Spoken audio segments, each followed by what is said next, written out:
So it's been a struggle to get to my computer to stream since I got back from vacation. I just had so much running around to do on Tuesday. Normally Tuesdays are my non-streaming day. I usually do not stream Tuesday so I can do all my appointments. And by the time I got done going to this appointment, that appointment, I lost the whole day. What's up, Adaptable Fox? I am back. I was a little worried. This isn't a politics show day, but I was a little worried when I was on vacation. I saw Donald Trump didn't get the Nobel Peace Prize. And I thought that life was going to be a little bit worse than that. I was really shocked that he was surprised he didn't get it after he had changed the Department of Defense to the Department of War. Like, hey, I want to win the Nobel Peace Prize, but I'm going to change my military to the Department of War. So I will be 100% totally honest. I have not even remotely looked into show prep for tomorrow. My wife has to have surgery on her hand, so that's kind of like getting in the way of everything at the moment.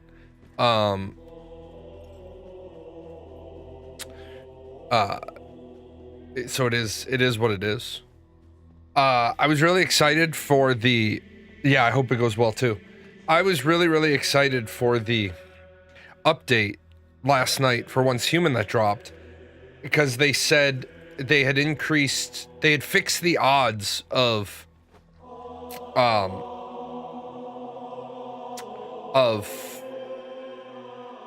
not losing traits. But the problem is, I put a 5-4 and a 3-5 in the machine, and I got a 3-5 back. And that's cool and all, but I'm glad that the activity rating didn't drop down to a 4. But if there's not some reliable way to do your upgrades, then this whole upgrade system isn't really gonna be valuable.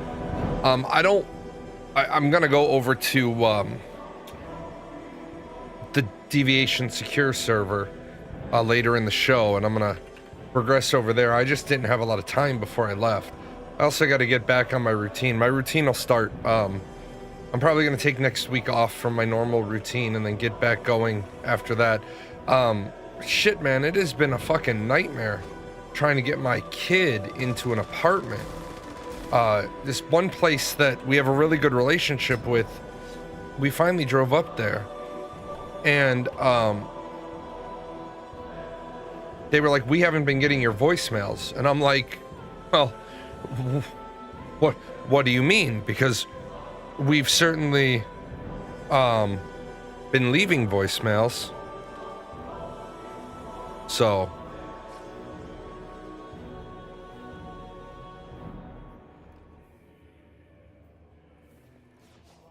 and hopefully we got her in a place. It's a little more expensive than we wanted to put her in, but they need to be out of the place they're in like 14 days. I have found so much of the fucking world has gotten stupid. Like, they keep calling places and they're like, well, it's a $60 application fee. The fuck you mean it's a $60 application fee? I haven't even seen the place yet. And they're like, oh, you have to apply before you see the apartment. I can understand if it's a place like the one that we're getting our kid put in, where they have like 2,000 units on the south side, or in the Metro East area. They have seriously like 2,000 units. But you're charging people a fee to apply before you'll even show them the place? Well, how the fuck do they know if they're gonna like the place? They haven't had a chance to look at it. Like, there's something wrong here. There's something There's something wrong with apartment renting right now.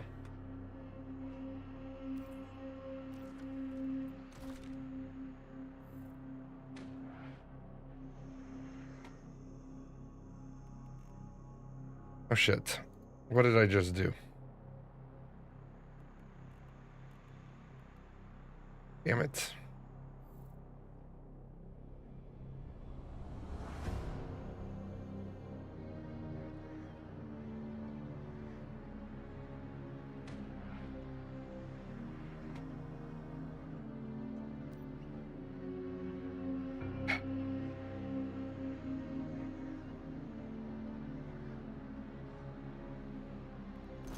That up.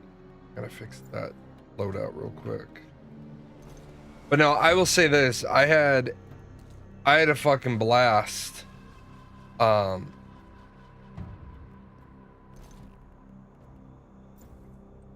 had an absolute blast on my vacation.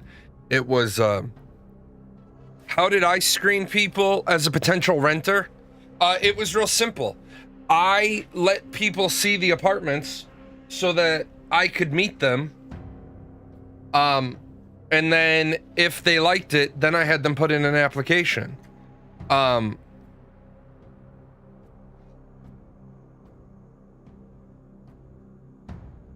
I kept people's applications for 364 days. So if I didn't have a unit available for them right away, I would call them and I would let them know. I'd be like, hey, you applied. You applied, you were approved. I now have a unit if you want to look at it. I just think it's bullshit to be screening people before you show them the apartment. Like, for example, some people don't like certain layouts. For some people, the layout of the apartment doesn't work for them. Some people, they don't like the view. And, you know, some people, like, for example, I don't think Unit 18 should ever be on a second floor. I think Unit 18 is indicative that it's on the first floor. That's expensive if you even look at 3 places you don't match well with. Exactly. That's where the problem comes in. Like, how do you know if you want to rent the place if it's between $25 and $75 a crack every time you want to apply? I'm not applying to do a walkthrough.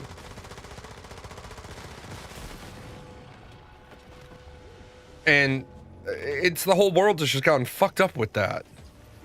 Like the unit we looked at the other day was Unit 18, and I know it's on the second floor because I know that apartment complex inside and out. In my opinion, 18 should be on the first floor. When you numbered your units, anything that starts with a 1 should be on the first floor. It would have cost them nothing to make that unit 28 instead of 18. Now they wouldn't have ended up with a nice layout, but it lets people know what they're looking at. Over monetizing trivial things is a big pet peeve. Yeah, you're right. And you know, for example, when you're on vacation, everything's getting so fucking expensive. Like, even if you're not on vacation, you go out to dinner, right? A drink is now $3.75, $3.99.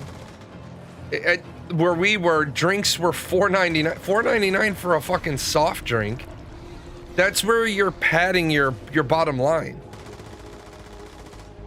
Like, it's just gotten stupid dumb. I wasn't feeling 100% when our flight home got delayed, so I wanted an apple juice. $7 fucking for a 20-ounce bottle. $7 fucking 20-ounce bottle. Going out for dinner, I don't remember the last time I did that. Yeah, I'm back on my diet now. That I know I'm not losing my feet. I'm back on my diet. For a couple of months there, I was like, if I'm losing my feet, fuck it. I'll treat my body like an amusement park. But now trying to drop a little weight.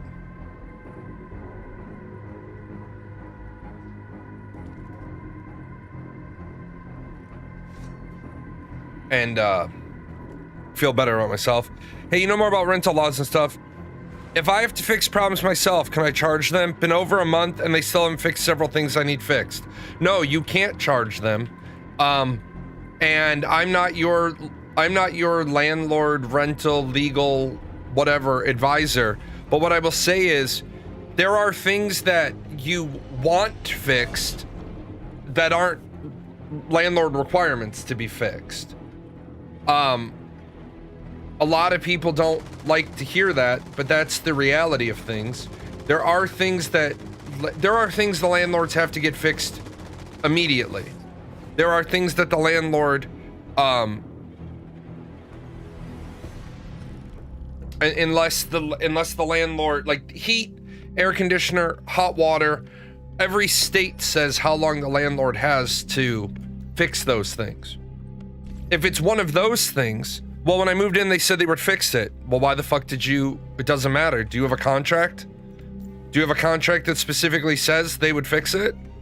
Because, if you don't, they lied to you. You got proper lied to. I'm sorry that happened, but that's the reality of it. And I know it sounds stupid, but if it's not on paper, it didn't happen. I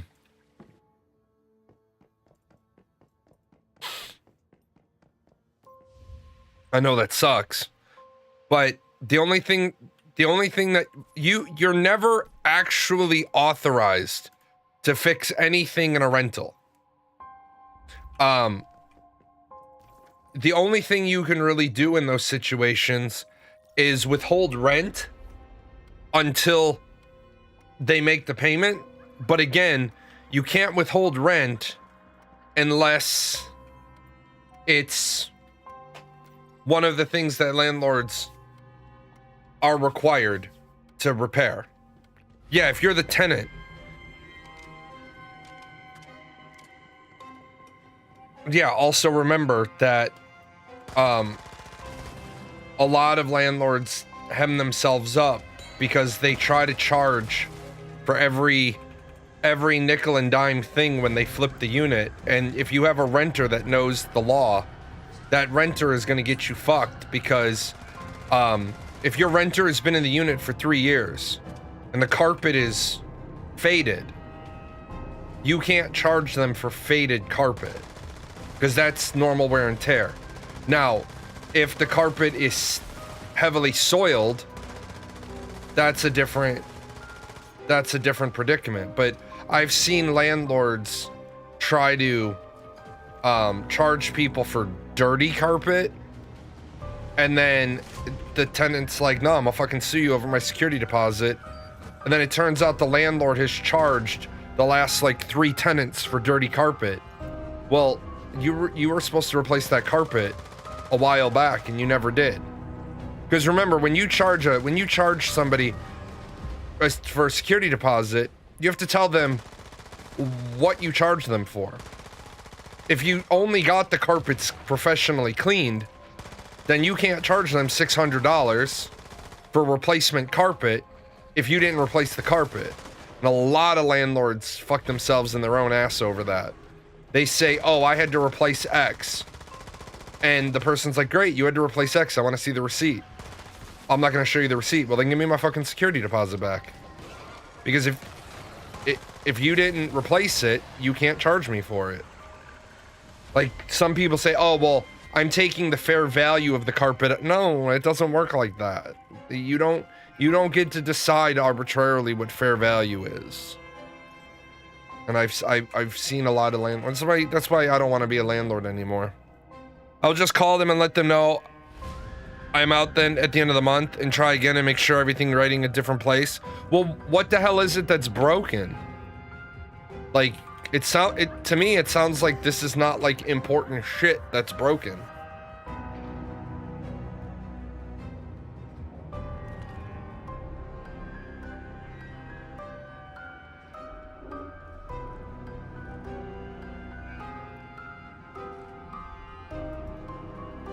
Stove, heating in a room. Well, if it's heating, they have to fix that.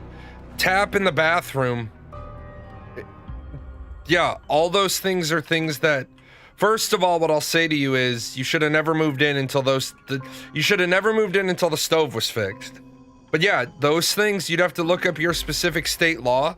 But if it's heating in a room and it's after October 1st, I'm pretty sure most states where heat is necessary, you can withhold rent. And you just call them and say, hey, I'm withholding rent because you said you were going to fix these things when I moved in. You haven't fixed these things. One of the rooms doesn't have heat. The tap in the bathroom doesn't work and the stove doesn't work. I'm withholding rent every day that you don't fix these things. Now, the downside to that is they may file for eviction. And then if they file for eviction, you need to win that eviction. Or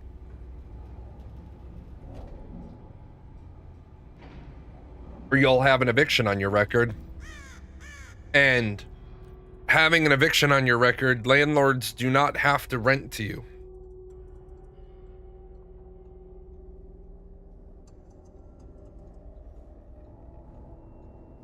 Landlords can say, fuck no. Do you think housing issue that's occurring in lots of the Western world will ever change, or how will it correct itself? Nothing seems to change except building massive apartment complexes to fill the housing need. The problem is, until people get smarter, the problem doesn't fix itself until people get smarter. I can't put it any better than that.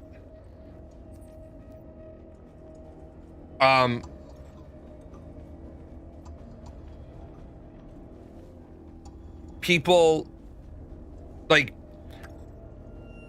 I see that guy making TikTok videos where he keeps telling people not to give their mortgage company extra money, and he uses these really stupid scenarios where he says, if you have a $400,000 mortgage and a year into the mortgage you give the company $250,000, you're not actually going to reduce how much you owe. No, that's bullshit. The only thing you're not going to change is how much you owe monthly. But if you have a $400,000 mortgage and a year into the mortgage you drop $250,000 onto the mortgage, you dropped off more than 15 years off the back end. And people are getting their fucking advice, their financial advice, from TikTok. Well, when I show something, I show, here's a chart, here's a chart, here's a chart. Here's how it works. It's like, people don't think of the game show paradox. I love the game show paradox because it hurts your head. And this should let you know that the average person shouldn't be doing complex thought in their mind. Game show host gives you a choice of 3 doors. Door 1, 2, or 3. You pick door number 1.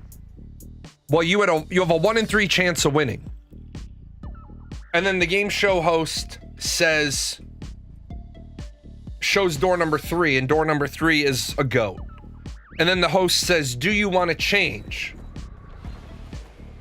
Statistically speaking, the math is on your side if you change.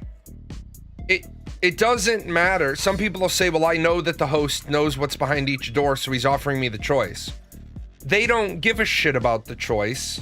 They give a shit about the game show. always switch, because when you made your first choice, you had a 1 in 3 chance of winning and a 2 in 3 chance of losing. But the 2 in 3 chance of losing was predicated on there being 2 doors.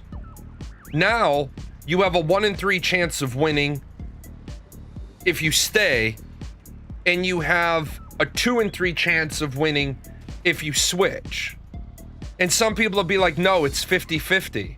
No, it's not 50. It's 50-50 now. But now isn't the original setup. But people can't get past the fact it's 50-50. He's trying to trick me. You always switch. You always switch. Now, this is only based on the idea that the game show host picks the door to drop. If the game show host says to you, pick a door, well, then it becomes 50-50. And it's the way the problem balances out. Because the game show host knows the game show host drops door number 3. Well, he's not going to drop the winning door. So when he says, well, which door would you like to open? You never open your own door, because then you'll never get the chance at the extra 1/3 odd. And in that case, it only takes your odds up to 50-50, because you don't have the other knowledge. And people are like, I don't get it. Be like, okay, you don't get it, then stay out of it. You are thinking it's 50-50, that assumes you chose the right one. It could be 1 out of 1,000 and it would still be true. You're right. But it requires that the game show host drops the door. Because if you drop the door, then you've just picked 1 out of 3.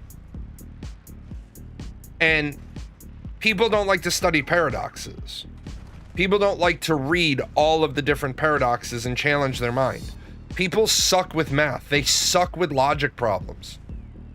So until we get a whole lot smarter people, you're never going to change what you asked about. You're never going to change any major issues. Like right now, the US government is shut down.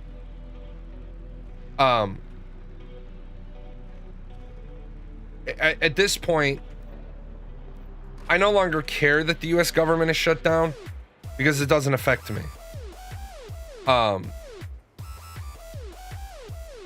Whatever.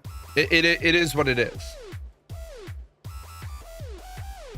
But there are so many people that are making arguments like Donald Trump's tariffs, whatever, is saving America because he's able to pay. I was like, it's a tax. The tariff program is a tax. It's not saving anything. It's simply a tax. Yeah, Brandon, I was on vacation last week. I tried to stream on Tuesday.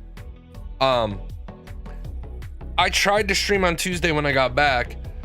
But I had so many things, so many bits and pieces running around to do. Then yesterday I had to take my wife to the hospital. And then next Friday my show is gonna get canceled because I have to take my wife in for surgery.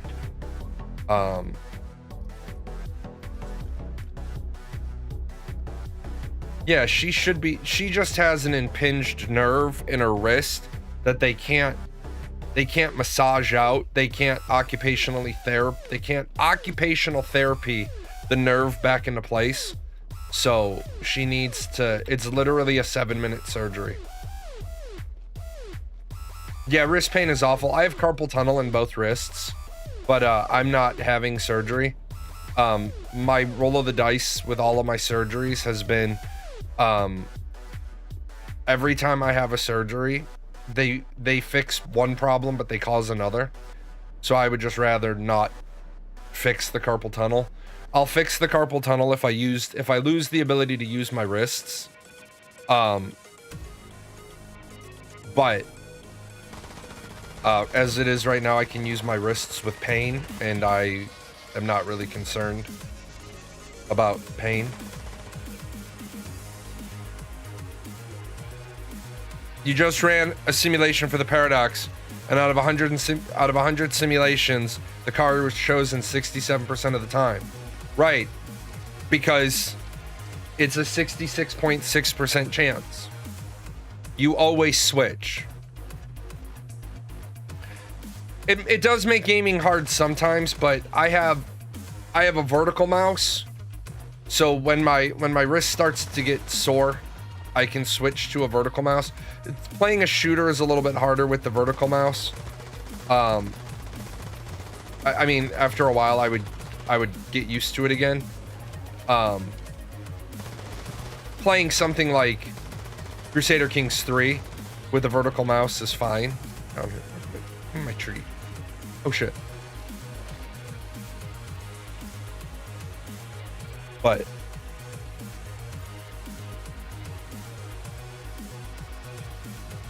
do you use wrist pads? No, I don't use wrist pads for my keyboard or mouse. I'm fortunate enough to have a sit stand desk, so I adjust the height of the desk throughout the day, just a little bit up or a little bit down for whatever I need, which helps. Those trees are annoying. They are annoying. I do my Lord of Moonlight, and then I usually pop a beer. I just forgot to pop a beer. I'm not, my neuropathy pain was really, really bad last night, so I had to take a tablet last night in order to sleep. So my brain is a little foggy today. Plus, I quit caffeine again.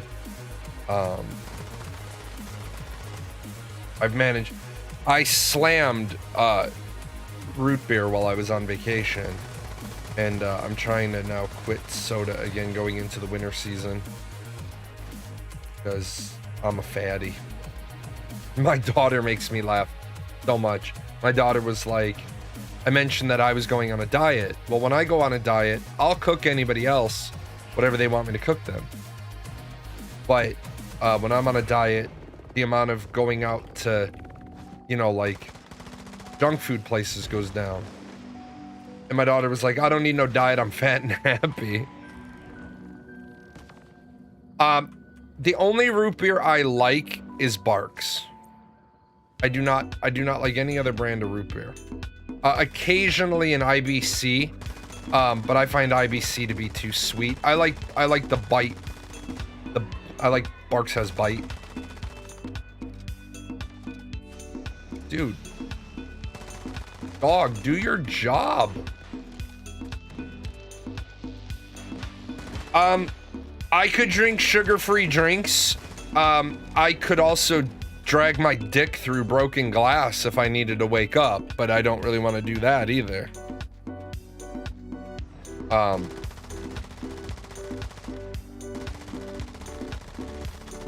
I find drinking sugar-free drinks to be the worst placebo in the world, because honest to God,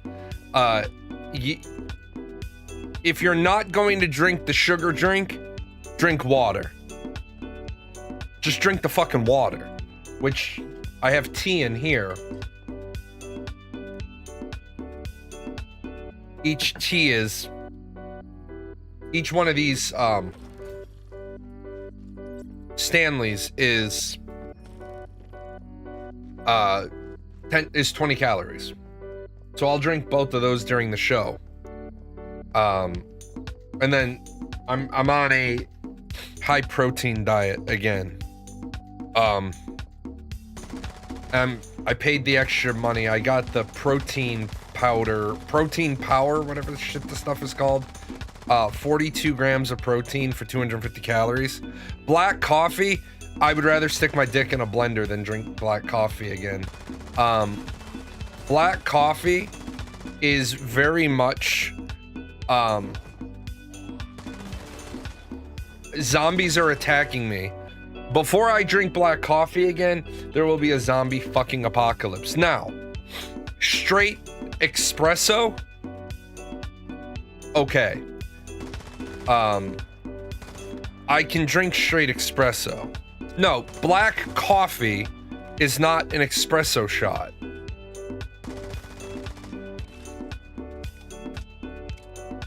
It's back in the day, man. This is back circa 2009 through 2013.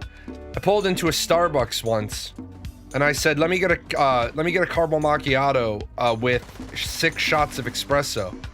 And she said, "Sir, we can't put 6 shots of espresso into any drink." And remember, this is back a while ago. This isn't their new policy. This is their old policy. I said, "Well, why not?" And they said, "Because it's too much caffeine. It's too much caffeine in one drink." I said, "How many shots of espresso can you put in one drink?" They said 4. I said, "Perfect. Give me 2 caramel macchiatos, each with 4 shots of espresso."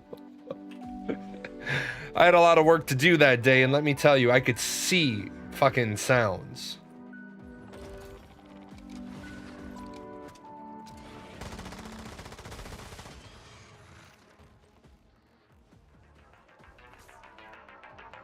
My boss was like, "Are you doing okay?" And I was like, "I have completely reinvented all doctrine." My boss was like, "Jesus, how much did you take?" I don't understand unsweetened tea, but I can't stand black. I can drink unsweetened tea, but I can't stand black coffee. Black coffee is very bitter. Now, you said you've had people lump espresso in with black coffee. Yes, we call those people morons. Black coffee does not get lumped in with espresso.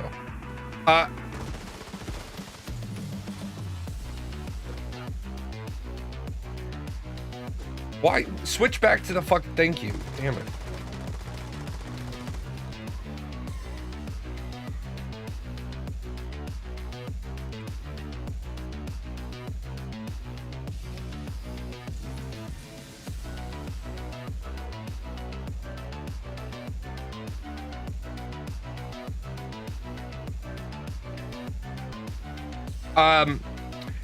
Yes, I have had a Cuban coffee. I don't like that fucking ejaculate sperm fucking cream shit they put on the top of the coffee. I'm not a big fan of that. I'm not a big fan, no. Yeah, heavy cream my ass. They're out there milking a bowl for that shit. That ain't cream, my friend. That ain't cream.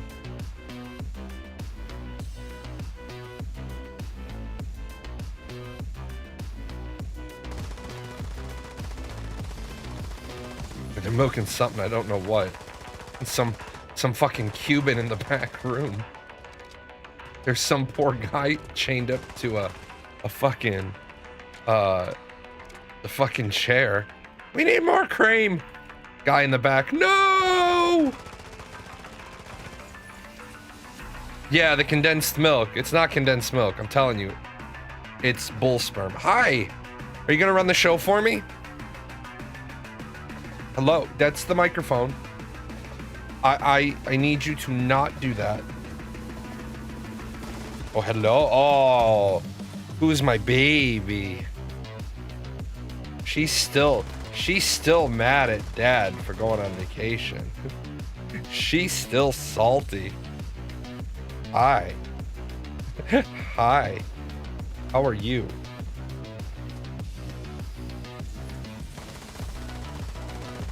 She's angry. She's angry, kitty. 3 of my cats get mad at me when I'm not home. Because you gotta remember, unlike a normal person who goes to a job and the cats learn to deal with that, I'm home. Oh, I know. So angry. I'm home with them days at a time. Like, I go for a walk and they take a cat nap. Espresso is more or less concentrated coffee. Yes, we will call espresso more or less concentrated coffee. Oh, hello. Oh, hello. What are you doing? That's not for you. That's not for you to do. No, that's definitely not for you to do. No, that's okay. There is a limit to my patience, and you're very rapidly reaching it.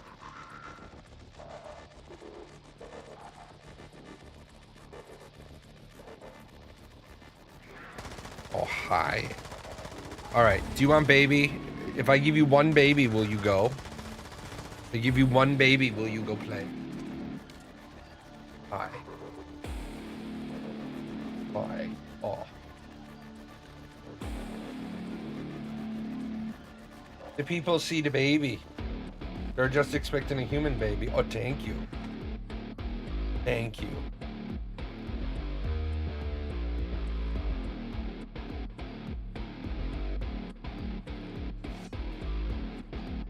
Okay.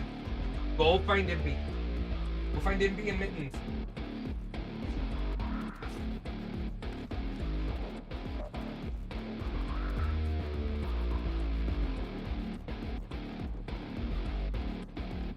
Yeah, she's mad at me.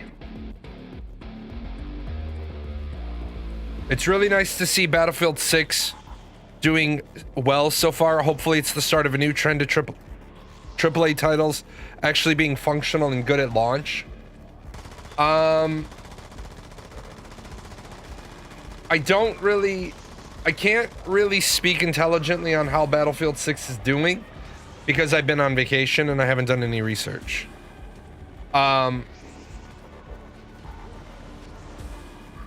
What's my favorite part of having a cat? My favorite part of having a cat is having found out that cats don't know they're cats.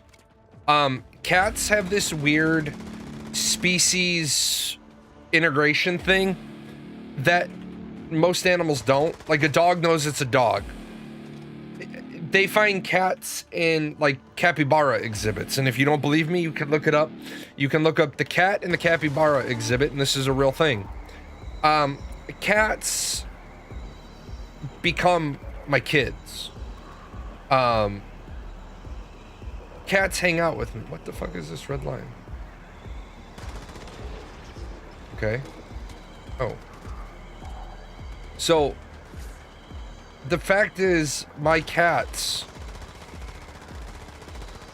are just they bebop around. I love the fact that they're independent. I love the fact that we have enough of them that they don't need to be right on top of us every minute of every day. They can entertain themselves. But I love the fact that they're just, you know, they're companions. They're feline companions. I love the little fucking furballs. They're amazing.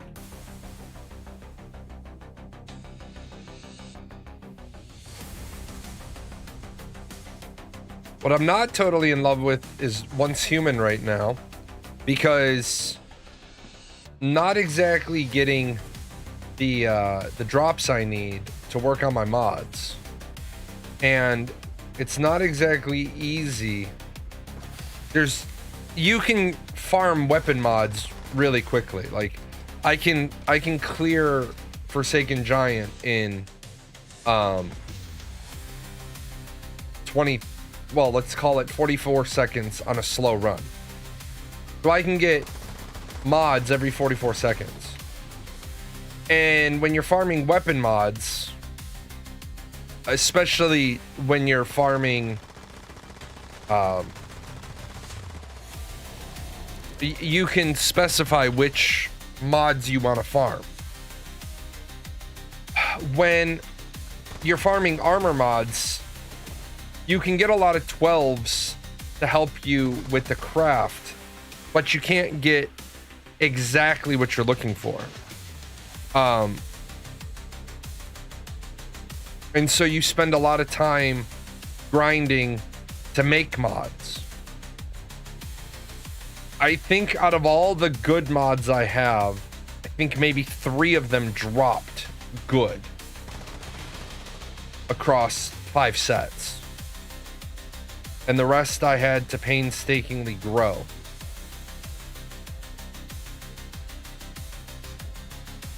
I'm going to be looking at another game that's similar to this once I get some free time.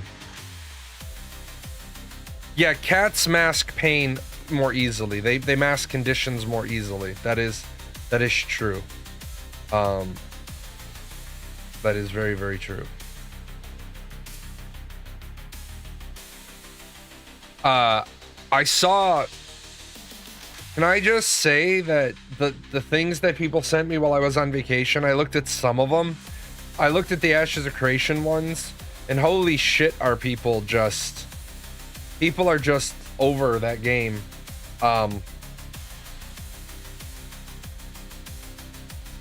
Giant used to drop weapon and gear mods. Now Giant just drops weapon mods.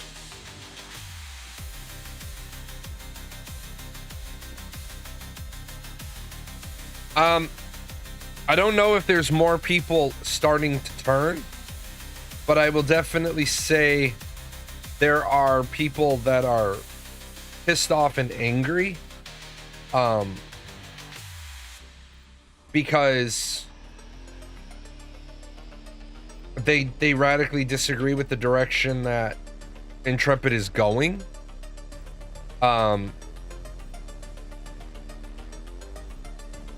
I saw quite a few people with the argument of, why are you asking for feedback if you just ignore all the feedback that doesn't align with what you want?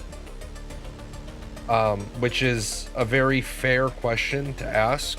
Like, don't ask for feedback and then ignore all the feedback that doesn't perfectly align with your view.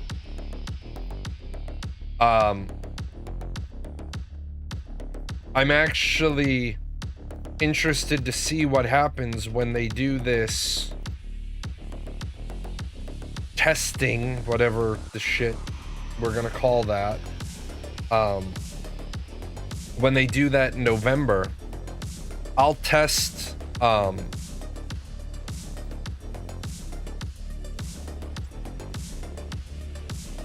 insufficient space in crate. Okay, I'll test Summoner, but I don't think Summoner is gonna be widely loved.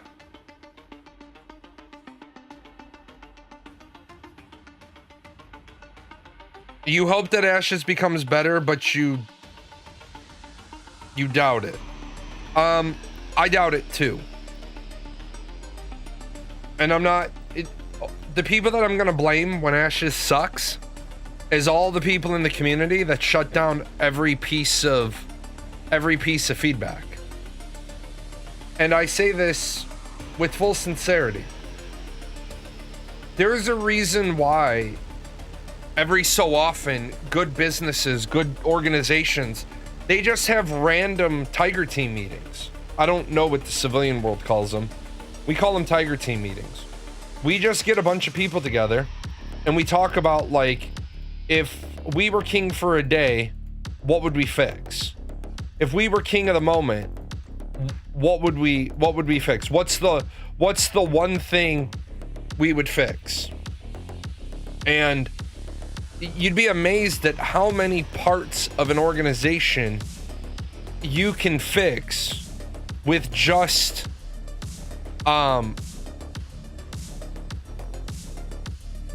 good discussion. Like, there's a reason why Universal Studios sends you a survey every year that you take a tour with them. They send you a survey. And some things, I'm not going to say this is because of me specifically, because nothing is because of me specifically. But a piece of feedback that I gave was, given the fact that you can move the RIP people, the VIP tour is called RIP. You can move the RIP people backstage. Is there any way that you can eliminate all the extra fucking walking that we end up doing? Is there any way we can do that? And this year, we did a fuckload less walking. Because what they did is we did 2 houses, and then instead of having to walk, and I'm not even joking, just about a mile to the next set of houses, they took us backstage around all the lines. And this was the least amount of walking I have done on an RIP tour. And that was that means a lot to me, because with my bad foot, and I'm gonna walk it one way or the other. But it's such a little thing. And I was talking to the tour guide. I had the same tour guide this year that I had 2 years ago. And the tour guide was like, yeah, we got a lot of similar feedback. That's great. That's awesome. Let's fix the things that we can fix. I had an opportunity to talk to one of the management at the hotel, and they upgraded us. We got an amazing upgrade. We got an amazing. We got 2 upgrades actually. We went from a double queen room to a king and a pull-out room, and then we got a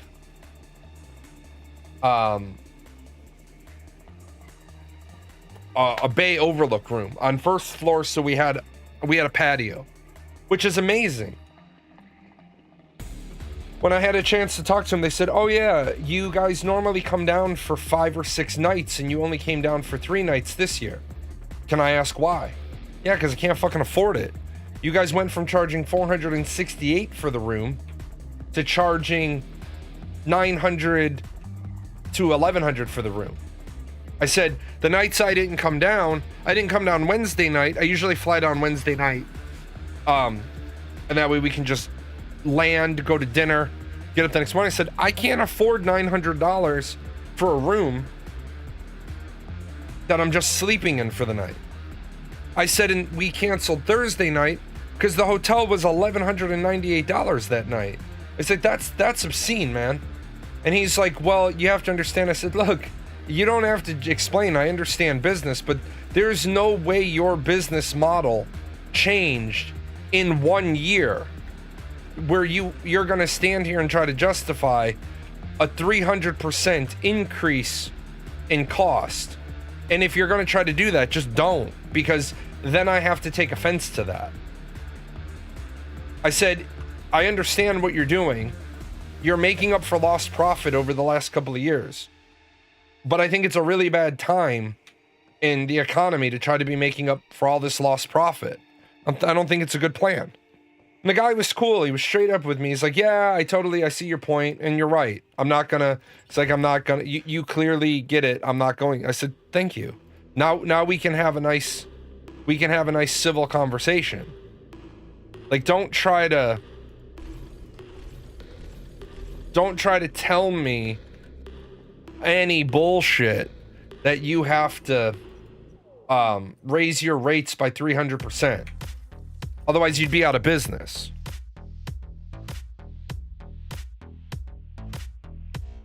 The Lowe's brand probably had to pay more than they wanted in order to have the Helios Hotel.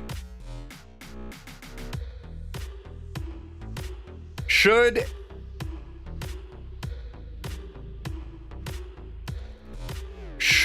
the summoner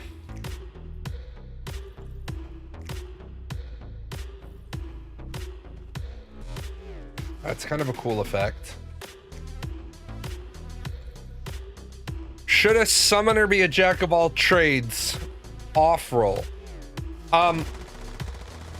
That is a great question, and that is something that we asked for years to Intrepid. And it's something, and I'm gonna just say it straight up. All the conversations you ever heard about the summoner and how they were developing it was smoke being blown up your ass. Yeah, Ashes has a summoner. It has always intended to have a summoner. No, I have Covert Energy 5.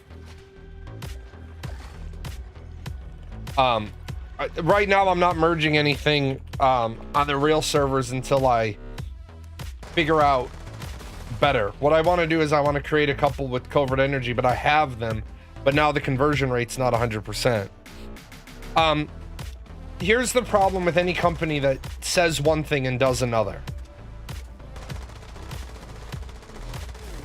And I'm not trying to be a dickhead, but I'm not, I don't give a shit if I hurt people's feelings at this point, because they don't give a shit about driving their own game into the ground.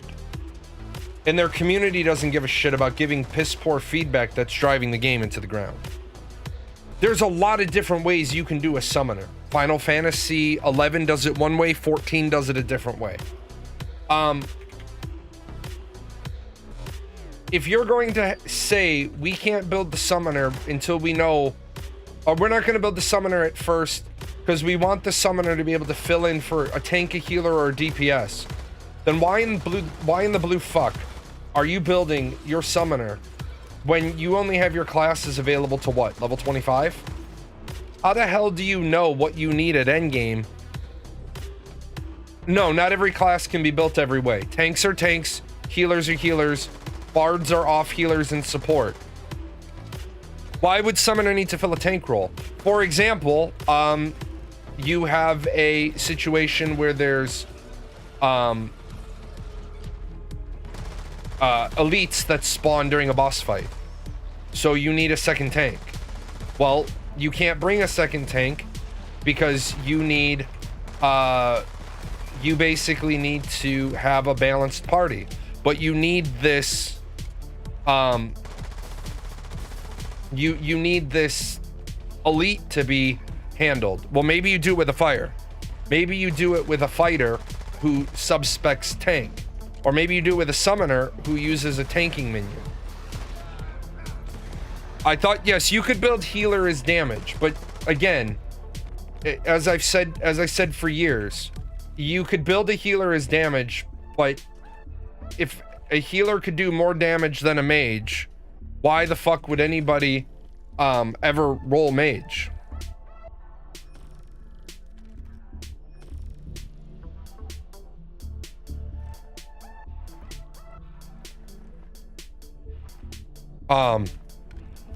So, and what? Who said mages have CC? What's a what a headache. Summoner would be a pain to balance as anything more than main DPS and off-roll support. No, it wouldn't. It absolutely would not, because Final Fantasy 11 did it amazingly. Final Fantasy 11 did it perfectly.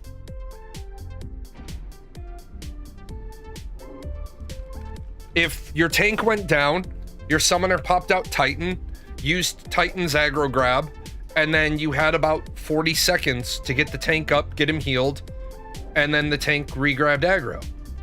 If you needed a healer, you used the summoner's healer abilities. If you needed straight damage, that's what the summoner did. It was a utility cover, right? It's a utility cover. I can't do any one of these main roles. I can't do any one of these main roles for an extended period of time because the length of time that I can perform is capped by my mana. But I can fill in for something depending on what's going on. Like in some Final Fantasy 11 fights, elites would spawn. Okay, so the summoner grabs one and the ninja grabs one, or the samurai grabs one. Neither one of those are going to be able to hold that elite for an extended period of time, but they can hold it long enough to burn it. But the trick to this is that theory only works if you've got your entire gameplay from start to end. Yeah, so it's a jack of all trades but a master of none. And so now they're pushing the summoner, and I'm very confused as to why they're pushing the summoner, because you don't have the rest of the game built yet. And the parts of the game that you have built, quite frankly, suck ass.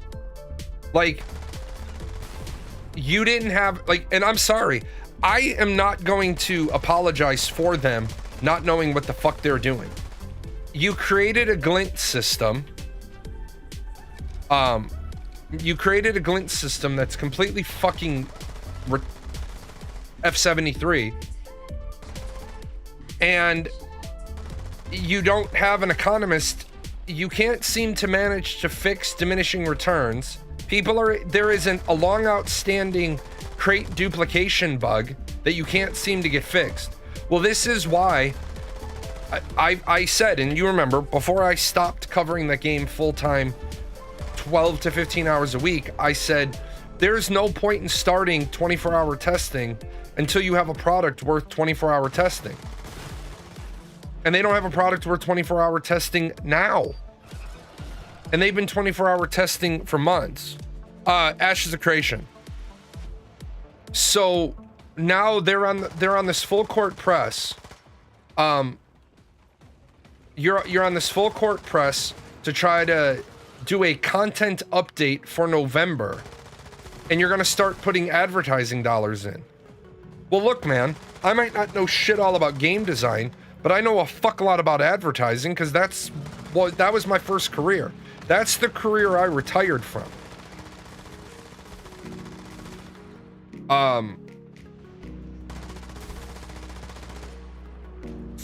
You don't start advertising until you have a product or until you need money, because advertising always comes with it a return on investment.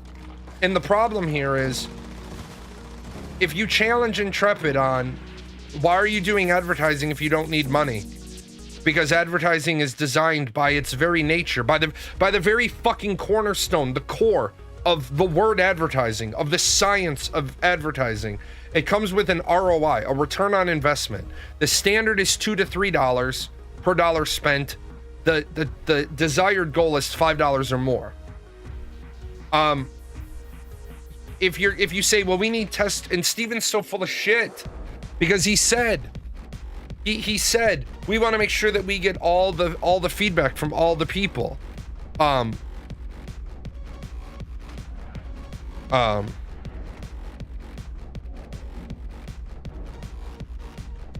Well, why not? If it's feedback that you're worried about, if it's feedback you're worried about, then why don't you give keys away? Why don't you go to streamers who have mid-sized communities and give a key away so that they can show it off in front of their community, and then you can watch their VODs and see what their raw, unadulterated feedback is. You don't have to start selling because he needs the money. Right. I don't care what they do with Summer as long as pets path properly and I can be a necro with skeleton pets.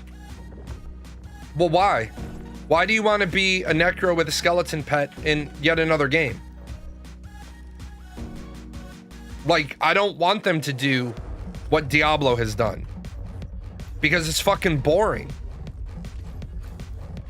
No, it hasn't been a while. D4 just released a couple of years ago.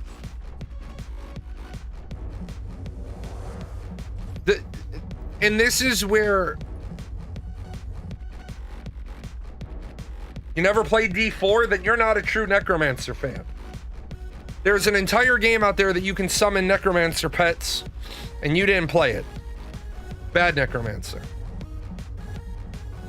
But no, it's you just watch what people say, and then the White Knight community are like, what was it? The Envious Guild stopped testing.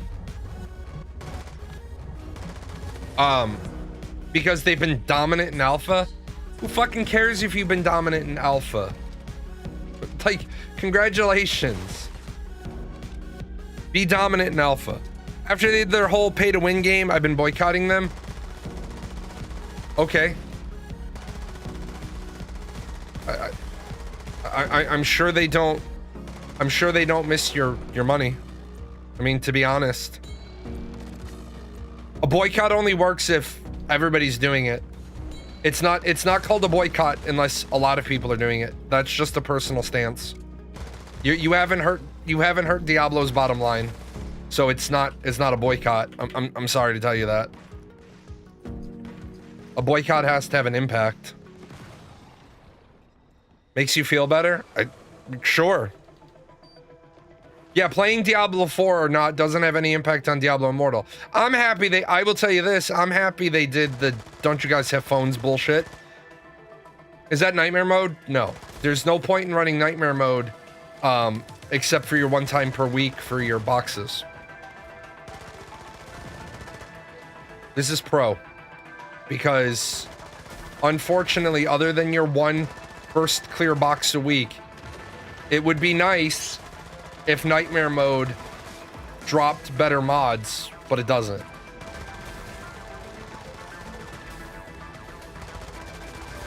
You have the exact same from all the other boxes other than the first clear box. You have an equal chance to get 12s from pro as you do from nightmare.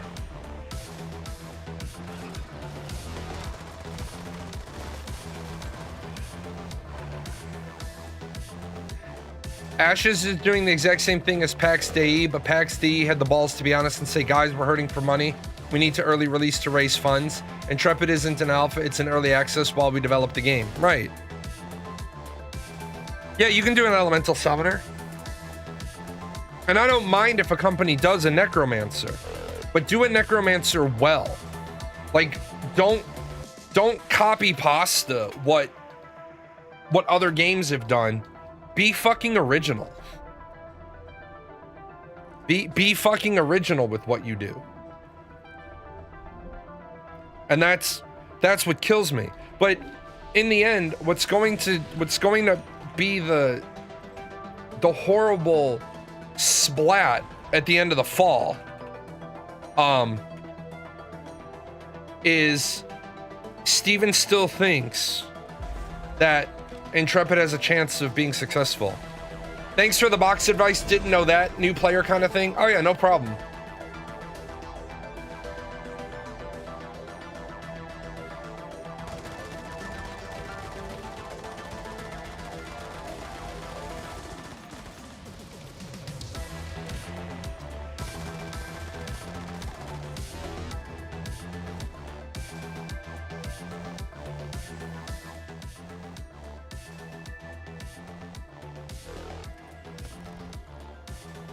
You are rich, nice skin.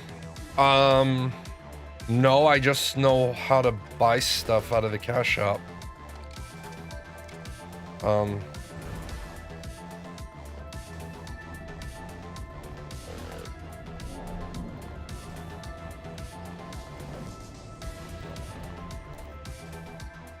I mean,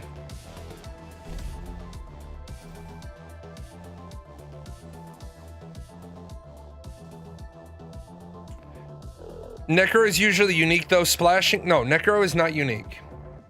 There is nothing unique about Necromancer because most people are going to think that Necromancy is all about raising skeletons, and it's really not. There is an entire tabletop Necromancer classes that exist without raising minions. I think people just haven't. I think people have seen what Diablo 2 did for Necromancer in a game, and they're like, I want that, and every game copies that because it's easy. It's an easy copy. I'm in a damn card. I'd like to see a game more akin to collecting. It still didn't give me the fucking card. Dude, where is my dog? And why is my dog not taking care of that problem? Yeah, Necromancer could be such an interesting story. What did that tabletop do? I'm actually curious besides summoning. Well, one thing that it did was curses, plagues, sickness. Also, what it did was necromancers in Rift, they collect dragon skulls and demon talons, and when they go into combat, they put the dragon skull on, and then they get magical armor and the ability to breathe fire, and they on their right hand they put a demon claw, so now they get enhanced strength. It's an interesting spin on the boring necromancer. I'm just gonna raise 7 skeletons and 8 zombies and a golem and send them off to wreak havoc.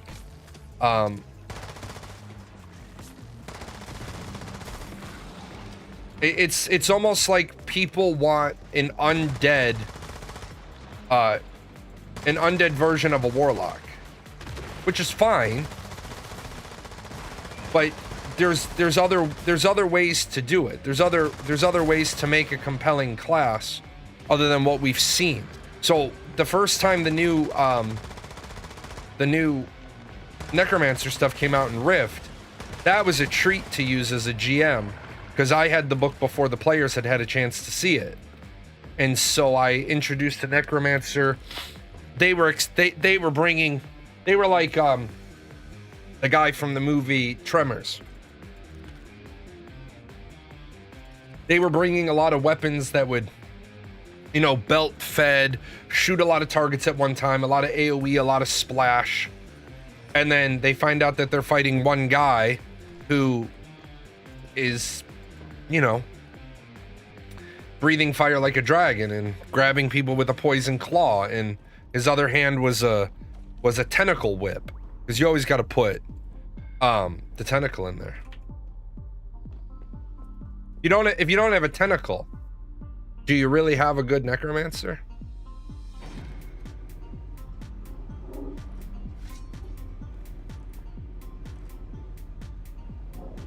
Yeah, they don't have to do biology.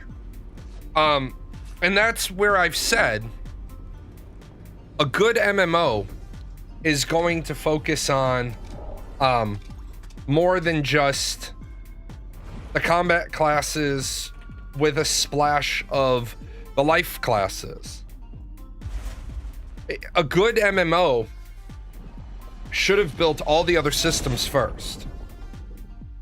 Yeah, you could say it that way. It's a healer gone wrong.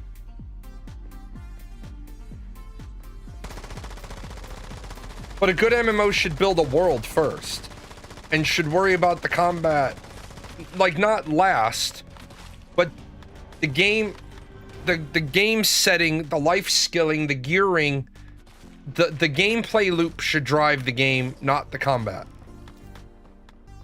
Yes, combat is in everything, but you could have the best fucking combat in the world, and if the rest of your game sucks, what do you have? Like, people loved Arcage.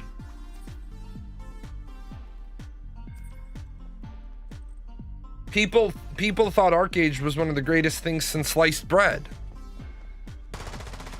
The combat was exquisite. The gearing sucked ass.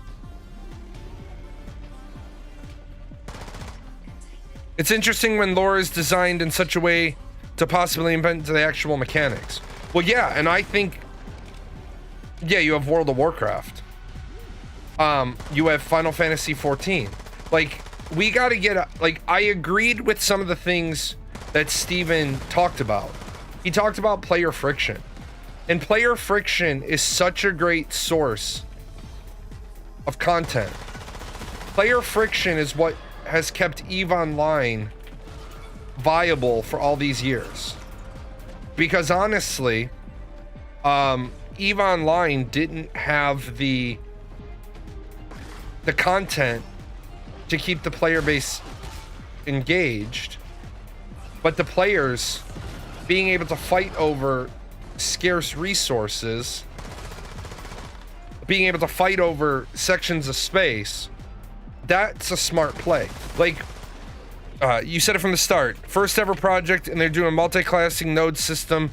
Good luck balancing. Well, first ever project, and they're trying, like, and again, they'll never engage me in a conversation, because the truth of the matter is they know that they can't win the argument, because they mystified everybody with this bullshit of, well, we're doing dynamic gridding. Well, yeah, that's very nice.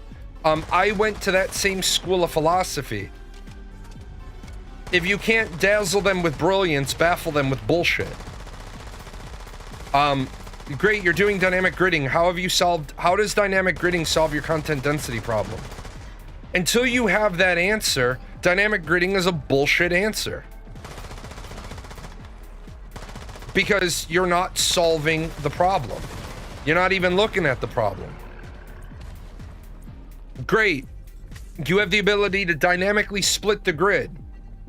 Let's say you have super whiz-bang engineers working at Intrepid. You don't, but let's say you do. Well, how are you overcoming the Unreal Engine 5 problem? Unreal Engine 5, you can put about 250 characters on a grid.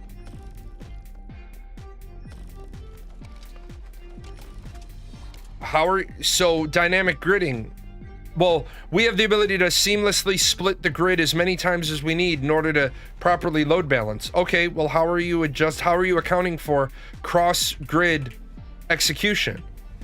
Because until you have those fucking answers, what you have is a shiny screwdriver. I'm very happy that you spent $99 on the limited, edition shiny screwdriver. You have a nice tool. But it doesn't fix the fucking problem, right? It's like one of the things, I had an idea for a science fiction RPG. It's open world, I think decent enough combat, but it'd be turn-based, but enemies would have armor that shield melee.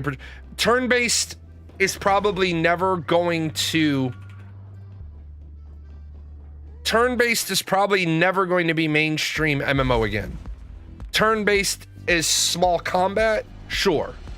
I don't think there'll be another Atlantica Online. I don't think people will get down with a turn-based MMO. I just don't think they will enjoy that. Apparently they had to redo pretty much everything porting over to Unreal Engine 5. Well, see, that wouldn't you think that after I did that video, Steven might have maybe wanted to address that? Because his own developer that worked there said that, but he said that it'd been full speed ahead since, 2017. Well, why are you bullshitting? Why are you bullshitting? If you had to start over, just say you had to start over.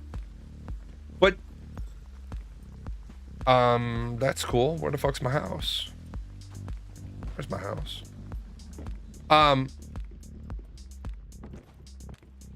It's why I always quote the movie Broken Arrow. There is a reason why smart people understand that honesty is the best policy. It's not just his company, which is why... No, what are you talking about? There's lots of companies that didn't have to start over after going to Unreal Engine 5. Going from Unreal Engine 4 to Unreal Engine 5, there were things you had to go back and rework, but you didn't have to rework everything from scratch. And I don't know why people keep repeating that, because it's just not true. There was not a systemic problem with moving from Unreal Engine 4 to Unreal Engine 5. There was a problem if you had developed custom solutions, because those custom solutions no longer worked in Unreal Engine 5. But you say it's not just his company. Well, give me the list of other companies. Because I know companies that were working in Unreal Engine 4 and went right to Unreal Engine 5 in about the same time span that Intrepid did, and they didn't have a problem. There's a lot of changes you need to make when porting to Unreal Engine 5, but that is the same for everyone. Well, yes. Unless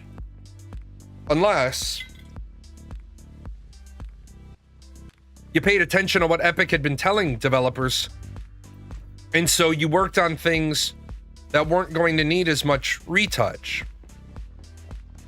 And the time you lost porting to Unreal Engine 5, you made up, in theory, not in execution, in theory, by using their new tools. The trick here is,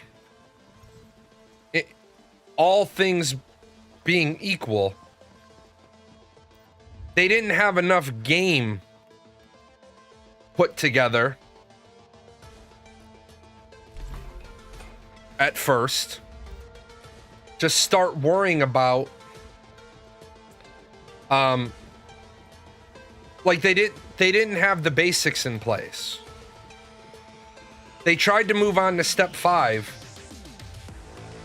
before doing step 1. They didn't have good game design. They didn't have good like ideas. Like they had ideas, but they had no earthly idea how to make them happen.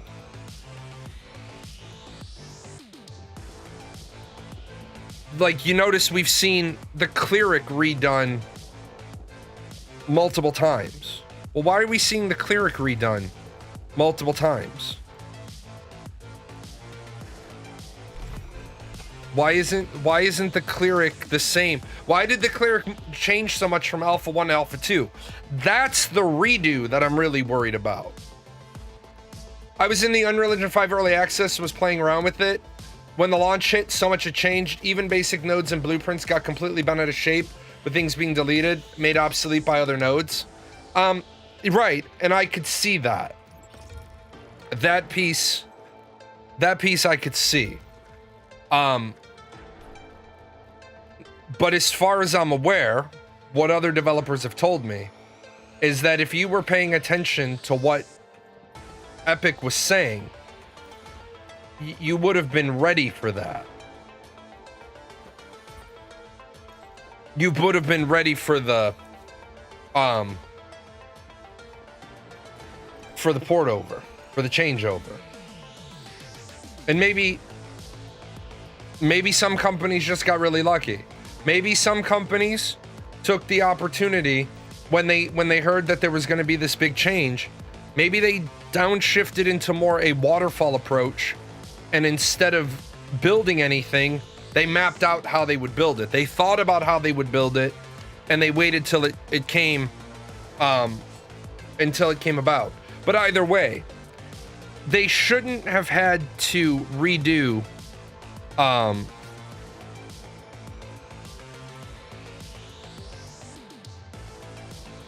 they shouldn't have had to redo class design. Like, even if you took what was on paper for the cleric and had to redo it all, you should have still had what was on paper and been able to start over redoing it all. You know what I'm saying? Like, why did this ability change? Why did this ability change? Why did this direction change? And what it is, and I'm not trying to shit on them, I'm really not, but it's just, I'm going to give feedback on project management because I understand project management. You're supposed to iterate on something, and then you're supposed to move forward. You're supposed to look at something and say, okay, this works, we move forward. Now, people will be like, yeah, but Jay, you haven't done game design. You're right, I haven't done game design. But I've done things that are similar, like meth pack design, which is, we need to move X amount of stuff on X amount of on Y amount of assets. Well, we need this, this, and this. Okay, so then we need this. But we don't really need this because we need this other thing because this works. Okay, well then we got to do it this way. If you change what's on the left, you change what's on the right. And I get that. But how are you at the point where, and people jump my shit, they're like, well, you don't understand how hard and how complex this is. You're right, I don't. I also don't understand the value of onboarding 250 employees when you don't have basic things set up. More doesn't always equal better. Sometimes more just is more people in the fucking way. The companies I'm talking about never had to redo everything. They just took a little longer when they said they would. Mortal Online 2. Mortal Online 2...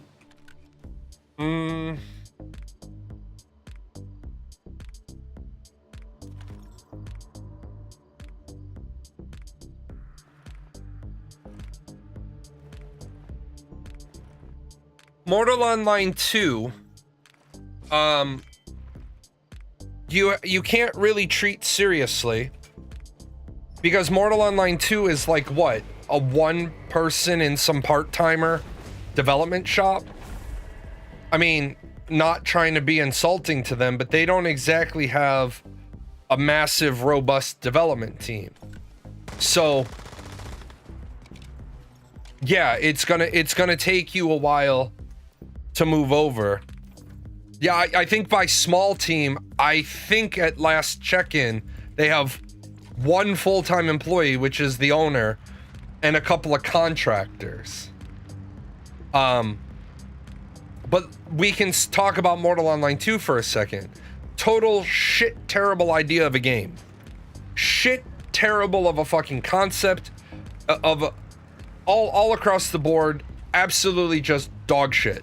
Dog shit from concept through implementation. Why? Anybody who has tried Mortal Online 2 has gone through the tutorial, gotten to the real world, gotten ganked, lost all their shit, and said, this game is fucking terrible.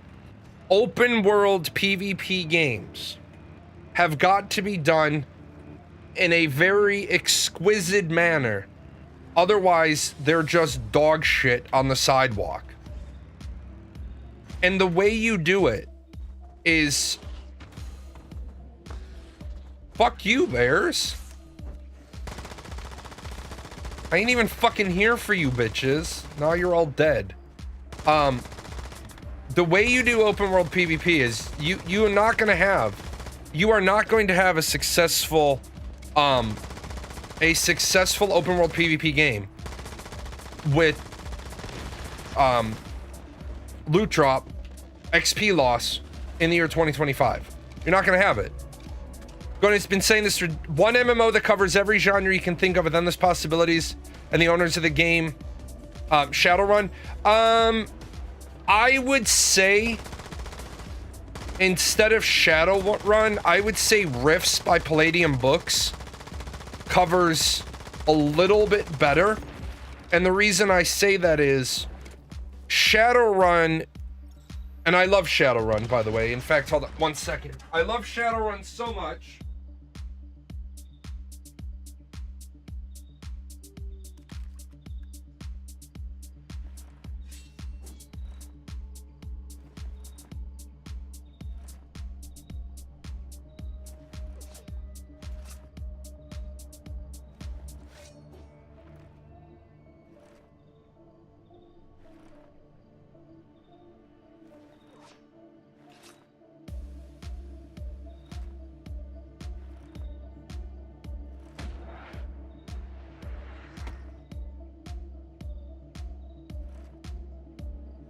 So, I love Shadowrun so much as a game.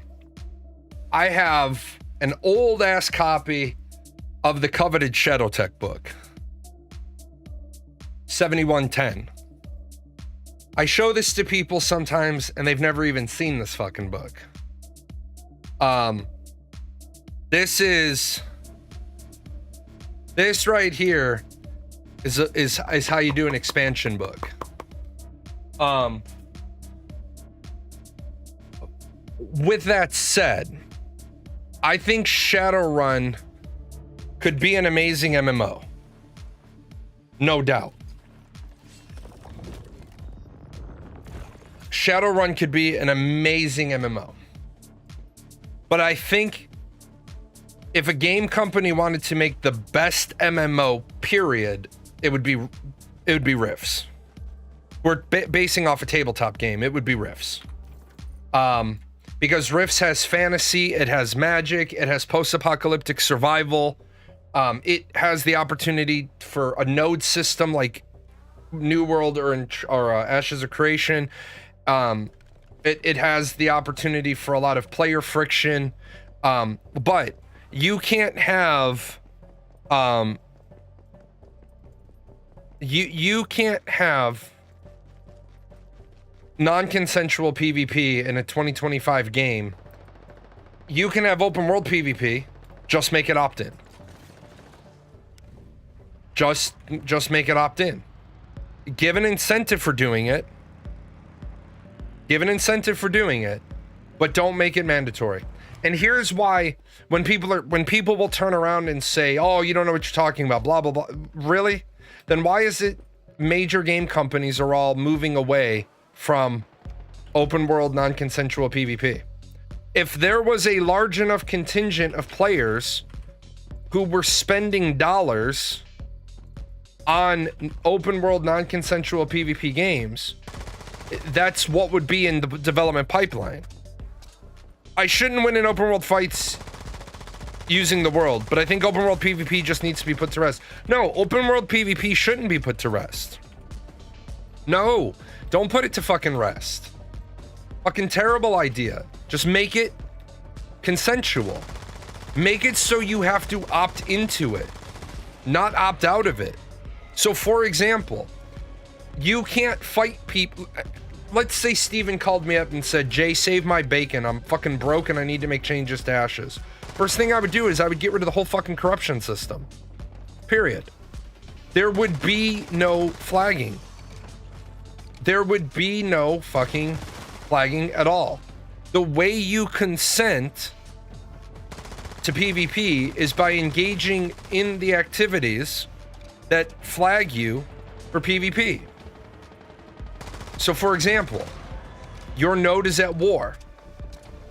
You're flagged against people of the other node. Your guild is at war. You're at war with the people of, you know, the opposite side effect. And then bring it down to a smaller scale. Have families so that you can have family feuds. Have castle sieges, have node sieges, have caravans. Now you have so many flavors of PvP. You don't have to, and if the PvPers want to start whining about there's no open world PvP. So you're telling me I've given you 14 different flavors of PvP that you can go and do, and you're whining that you can't just kill everyone you see? You're not a PvPer then, you're a fucking ganker. And guess what? Gankers, they're not even registered to vote. We don't give a fuck about their opinion. PvP zones, here's the problem. You've completely missed the narrative. You want to give the guild, you said they can have a mine. Why the fuck do I have to give them something to PvP over if what they want is the motherfucking PvP? Why is it that, I'm sorry, Magnus, why the fuck is it that comes up all the time? Why do I need to give PvPers an incentive to go in PvP if what they want is the fucking PvP? We want to be able to PvP, fine. I'll give you a zone where you can go PvP. There's absolutely nothing of fucking value there. Except there's a bragging rights board. Well, I don't want to do that. I want there to be a reason I PvP. That's the node war, the node war, the guild war, the family feud, the castle siege, the node siege, the caravan, the arena. All those are the reasons why you PvP. I've given you a bunch. Oh, I want to be able to fight in the open world. Yeah, 1/3 of all the world bosses on a rotating schedule are contested. Well, I want bigger rewards if I'm taking all the risk. Shut the fuck up then. Then you want your cake and you want to eat it too. And just tell those fucking players to shut the fuck up. No, you're not getting that. Oh, your game is gonna suck if it doesn't have open world PvP. Then that's where you come in with the Steven statement and say, well, if you feel that way, don't fucking play it. I guarantee you, if you made PvP meaningful and you had enough PvP things going on, Revelation Online, every night there was a contest over an island, and it had other further effects. This will give me flame, but the generation of gamers are soft and lazy. Some of them are soft and lazy, yes. They want to be, yes. But some of them, they don't understand what they want. And I don't give a shit about gankers, because gankers are a net negative. Gankers drive people out of a game. Gankers are the reason why people quit. I don't give a fuck about of placating gankers.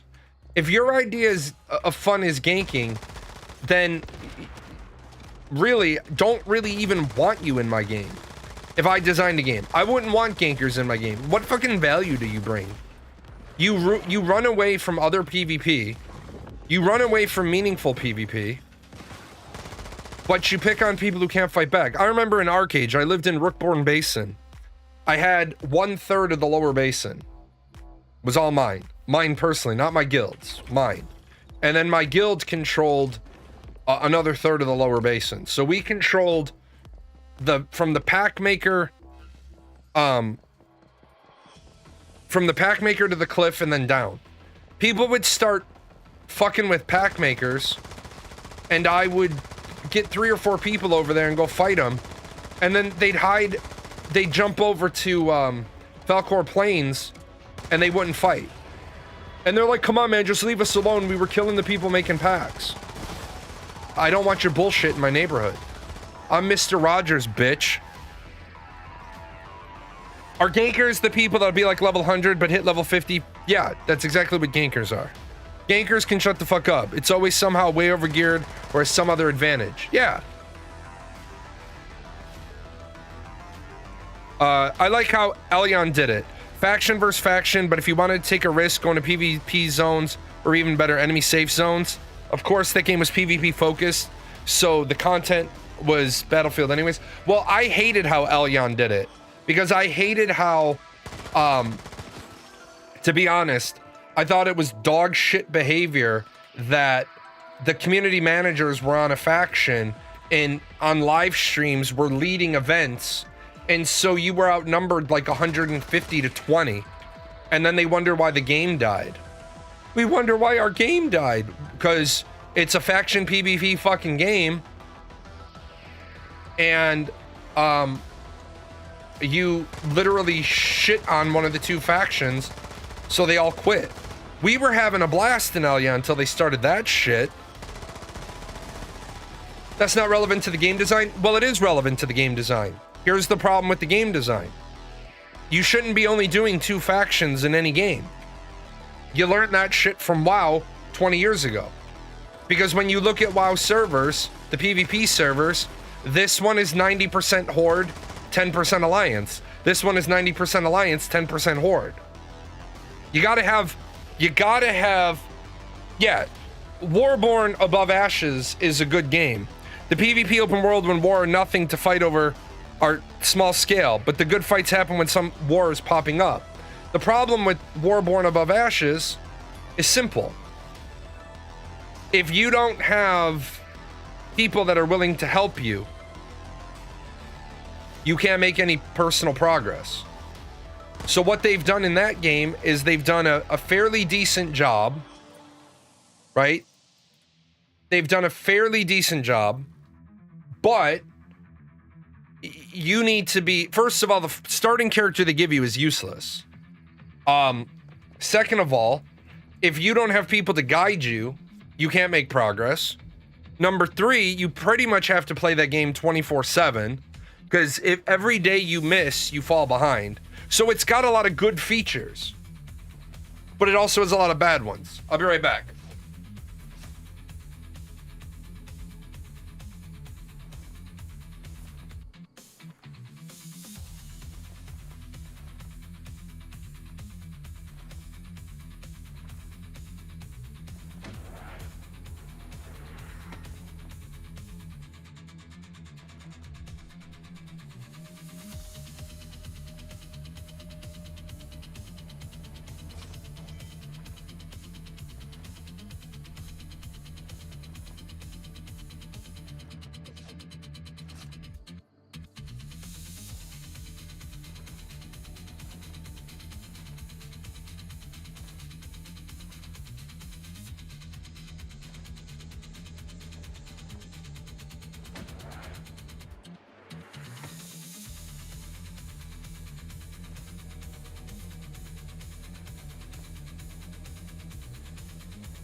The other problem with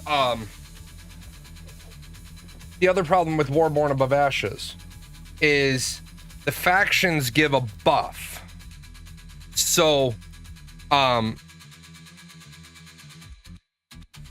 some of the factions are always going to be small because their buffs kind of suck. You should, in my opinion, you should not have faction-wide buffs. You should have 6 factions, and then you have 12 total buffs. Each player picks 2. That way they can go into whatever faction they want. If Ashes picks something and juice the hell out of it, scaled back on everything else, what would be the best option? Unfortunately,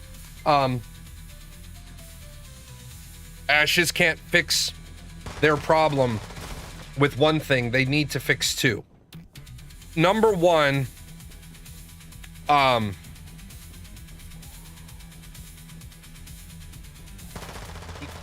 they need to fix combat. Well, no, I can't even... no, I'm sorry. The Ashes is in such a fucketed state. There's too many things they need to fix. They need to fix combat. Because right now, combat feels horrible. Class development feels horrible. Character development feels horrible.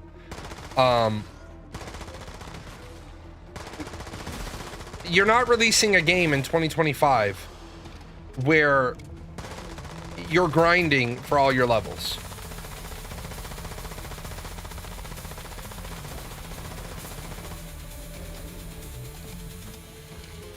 This season, they are splitting everyone up into 50-man groups so you can get auto-sorted. That's stupid. Let me tell you right now, that's a stupid fucking decision. People play MMOs people play games to play with their friends. So auto-sorting people, dumb. The core PvP gameplay loops worked well in Elyon. The actual faction versus faction stuff is another topic, and it's always impossible to balance. But how the core PvP systems and gameplay worked, I loved a lot. I'm gonna disagree with you. Elyon had a couple of novel niche features, but the game was so horribly fucking balanced that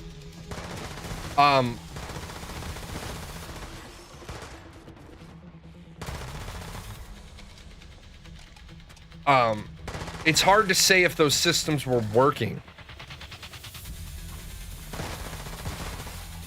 You still get to play with your friends, just 50-man limit for guaranteed, but you can make a 200-man alliance, which has a chance to stay together. See, that's stupid. That's one of those, we don't have enough content, so now we're pulling pages out of a stupid manual, and we shouldn't be running the stupid play manual. So, GamePro, what are you talking about when you say the core PvP loop, then?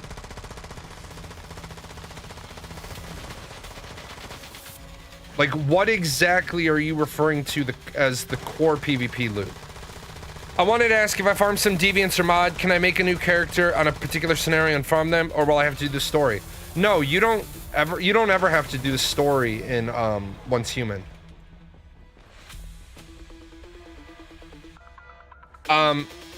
If you go right to a permanent server, you'll be level 1, but if you go to a permanent server, you're level 1, you just do all your commissions and you're level 50 within like an hour or 2.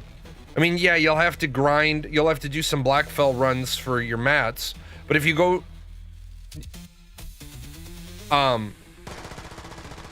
you just go to a permanent server and it's fast and easy.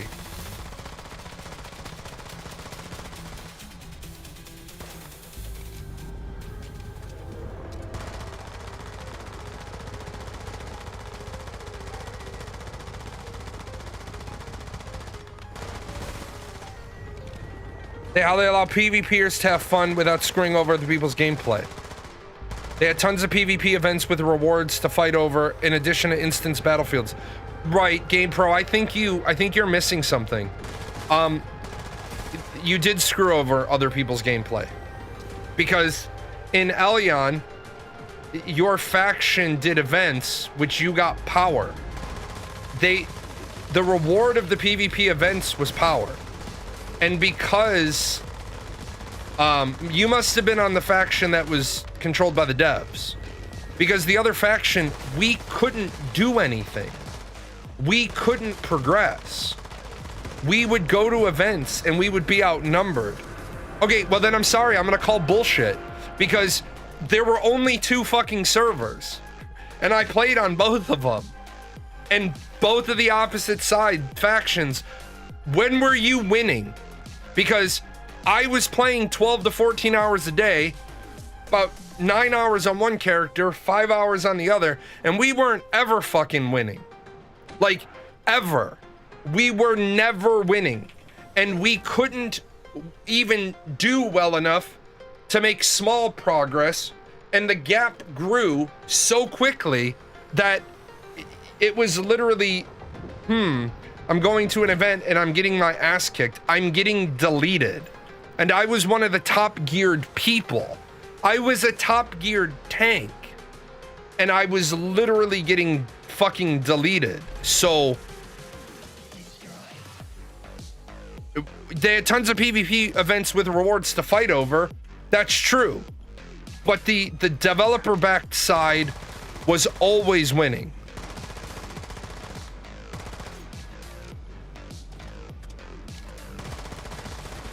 Oh, so you're talking about after the game died. Well, I can't really say a game was good. Like, I can't really back you up on the idea that the PvP gameplay was a good loop. If you can only say it was good at the end, well, clearly it wasn't good because it didn't retain players. I think a very simple, objective, non-subjective way to look at it is it couldn't have been that good if it was only good at the end when they had no players left. Because if it was really good, it would have been the catalyst to retain players. Now maybe at the end, after even the developers stopped fucking giving a shit, maybe it was good. But I think it is a terrible idea to have a gameplay loop where you advance in power. In a 2-faction game. A 2-faction game should never launch again. Ever. The minimum number of factions in a game should be 4. Dune saw this problem. Dune launched. Dune died. It's almost like these companies can't, do historical reading. 4 is a good number. The reason why 4 is a good number is, number one, it allows for, you can do some politics stuff. You can do a major house on each side and a minor house on each side. I don't know if they added the third. This, they stopped the gravity bullshit in this game, and I decided, and they gave me a gun finally that I enjoy. But EVE Online works with 4. But EVE Online also did a lot of things well.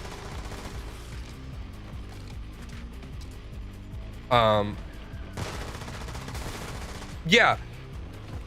Fully player controlled alliance. Well, let me back that statement up a second. There shouldn't, if you're gonna have 8 factions, 2 should be NPC controlled and 6 should be player controlled. Because that way the developers, appreciate the follow, the developers can maintain some semblance of control over the game and the direction, because the developers control 2 of the factions.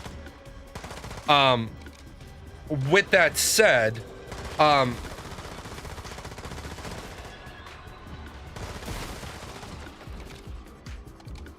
you can do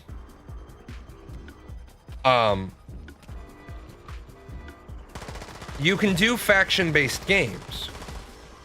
But even if you do faction-based games, they shouldn't be faction warfare on all the time.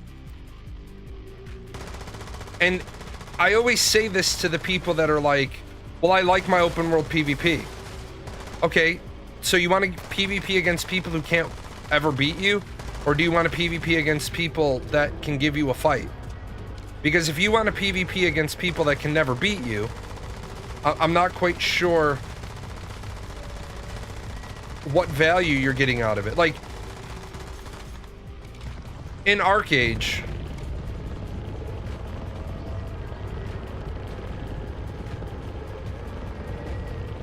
I would run around and I would attack guilds by myself. Just by myself. And sometimes I'd win and sometimes I'd lose. I'd attack entire guilds though, by myself. And if I beat up on them, I would send them goodie boxes. For something to do. Ashes of Creation could have done so many things well. But the problem is, Ashes of Creation was designed by a guy who has no problem in pay-to-win games buying people. Not buying power, buying people. So what do you do with that? How do you legitimately, how do you say this man has a capacity to make a good game when he wanted to be the grand poobah? He was paying people to join his guild in PvP with him. That's not a person I want making the design decisions.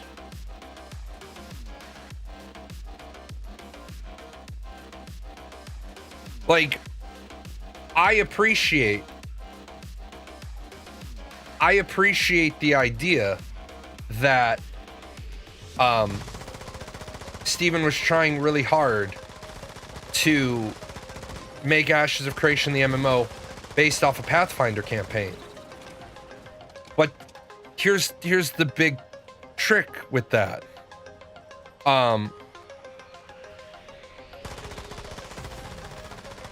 As the DM, I don't, as a DM, I control the loot table. As the DM, I control the level of the people that they encounter. Like, and that's, you never want to be a killer GM, but you don't want to allow your players to dictate how things go. Otherwise, you don't have a good synergy. They could just fucking read the book, stay at home, and daydream. Like, when I agree to storytell, I have a whole fucking plethora of things for my players to do. But I also have the character sheets at least a week and a half, 2 weeks in advance. We're never worrying about RNG drops. We're not worrying about having to run 7 dungeons for the warrior to get his fucking upgrade. Because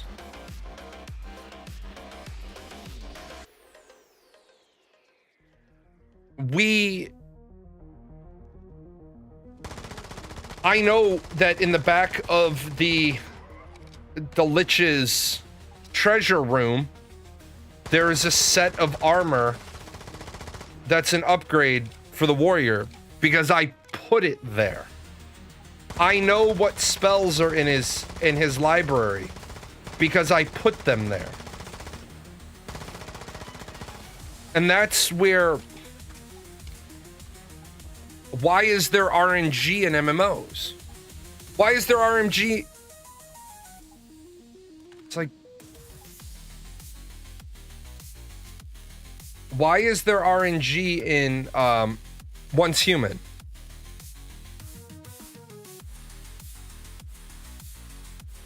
There's RNG to keep you coming back. Yeah, to make you run the dungeon more than once.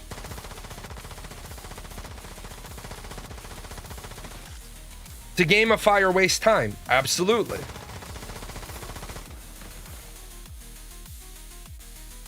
If I could run through a dungeon and know I've gotten all of the best gear from it, I never have any reason to run it again. Which is why I don't like WoW, which is why you probably don't like most MMOs. Because, number one, there's fixed loot drops. Like, have you ever been that guy who's been running a dungeon every day for weeks and the item you need never drops? And the one time you don't run because you decide to go see, like, Cirque du Soleil, it drops, and the person who wasn't next in line gets it, and you're just absolutely pissed off because you're like, motherfucker, now I'm gonna be running this damn thing 50 more times. I think that's bad game design.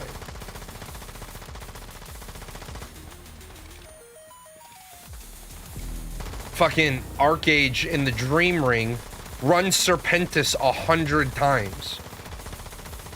Yeah, because run Serpentis 100 times. Run the other one. Run the the water guy. Run that 100 times. That's bullshit. That's a bullshit gameplay loop. That's a bullshit gameplay loop because you got nothing else to keep me entertained. Like, fuck off.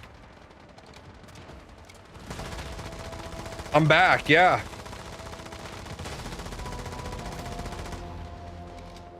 Now, the problem is, what do you do? How do you create a gameplay loop? Right? What's your gameplay loop look like then if you're not having people run dungeons 50 times? Well, I'll tell you what the trick is. Okay, here's the trick. You just slightly gotta change the carrot and the stick. Let the people get the piece of gear on their first run through the dungeon. And then have the subsequent runs through the dungeon drop the things they need to make the gear better. Because then they see their gear slowly progressing. And that, and I know I bore the shit out of some of you when I talk about, like, the psychology of the human brain. You're gonna get a dopamine hit every time you play if you get a little teeny tiny increase in your gear quality. That's the dopamine hit you want the player to get. This was Arcage and Hiram gear. And Hiram gear was a really good idea. Because at first, you're getting a lot of upgrades really quickly. And then, you're not getting upgrades as quickly. But you start to rationalize with yourself, okay, in 5 more dailies, I'll get my next upgrade.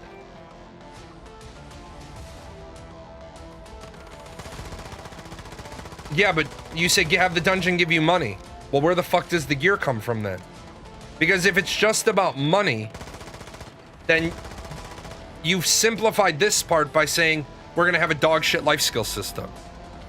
You need helmet from Boss X, so you get it on the first run, but you need 2 more helmets to upgrade it to the next tier, then 4 more, then 16 more. There you go.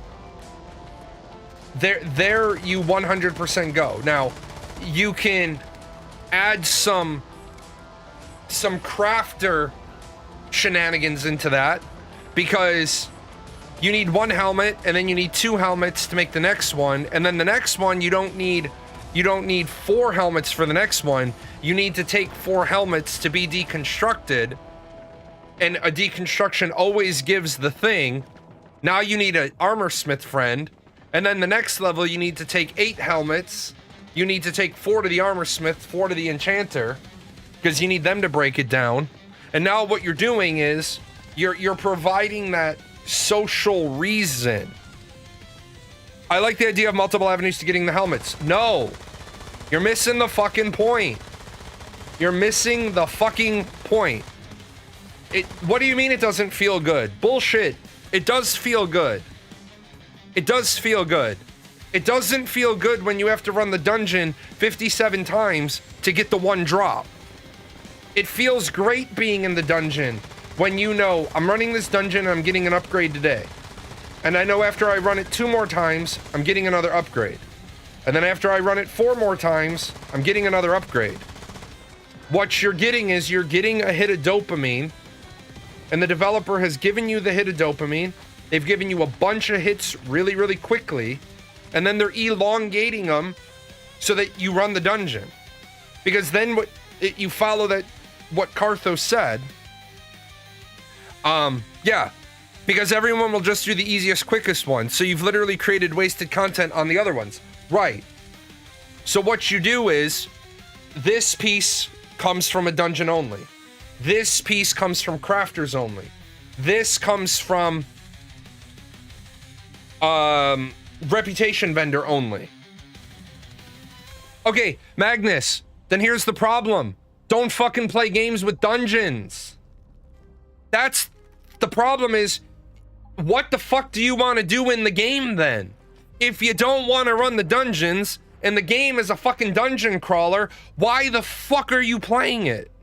Why are you playing that game then? That's the problem, man. You're like, I don't want to do this thing, so I have a bunch of, no offense, I don't want to do the thing that the whole game is designed around, so I want there to be other things that, and I want to have all these dog shit opinions that ruin the game. If you don't, yeah, exactly. The people who play MMOs but don't like MMOs baffle me. Don't play MMOs then. If you don't want to do the shit that's required for MMOs, don't play fucking MMOs. Like, no shit.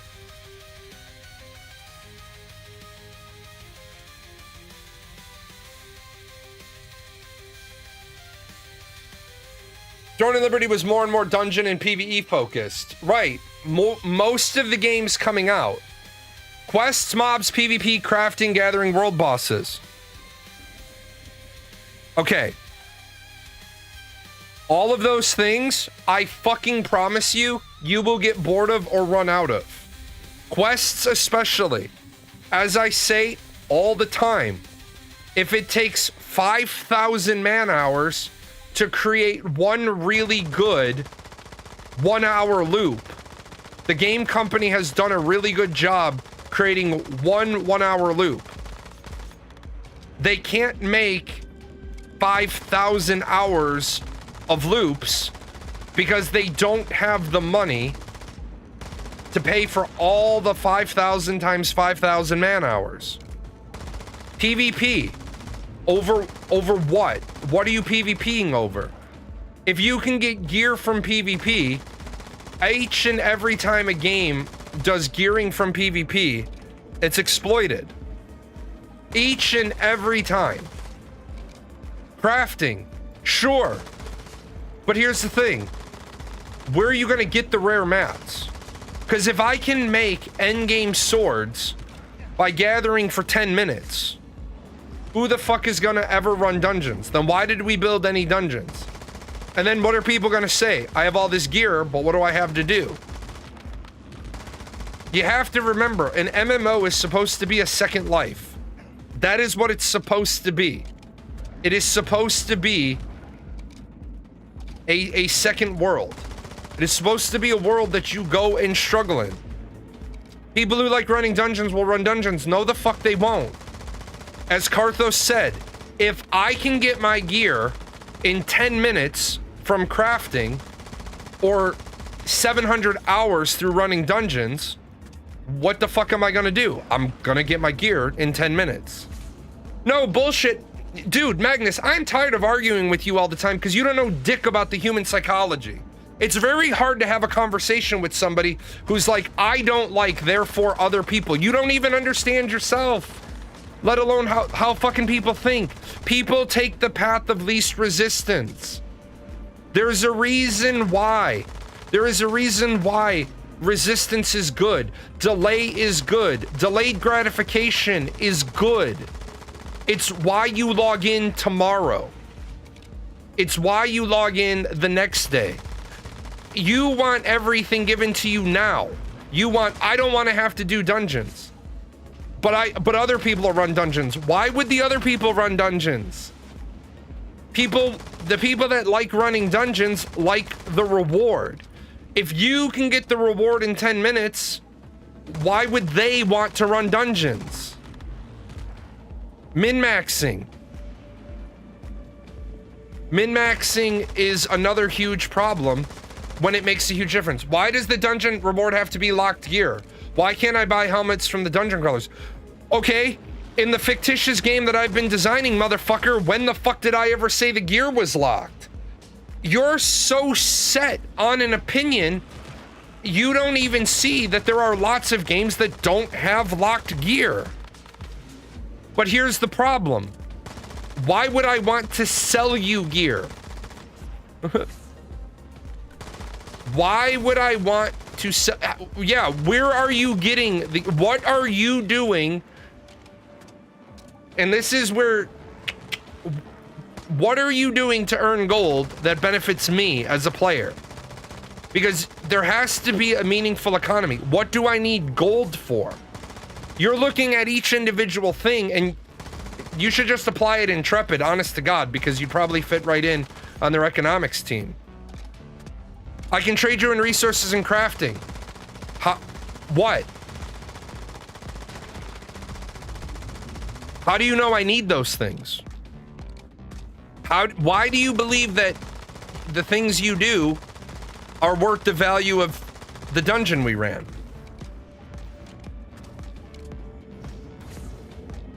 See, now you're getting into the problem that Ashes of Creation has.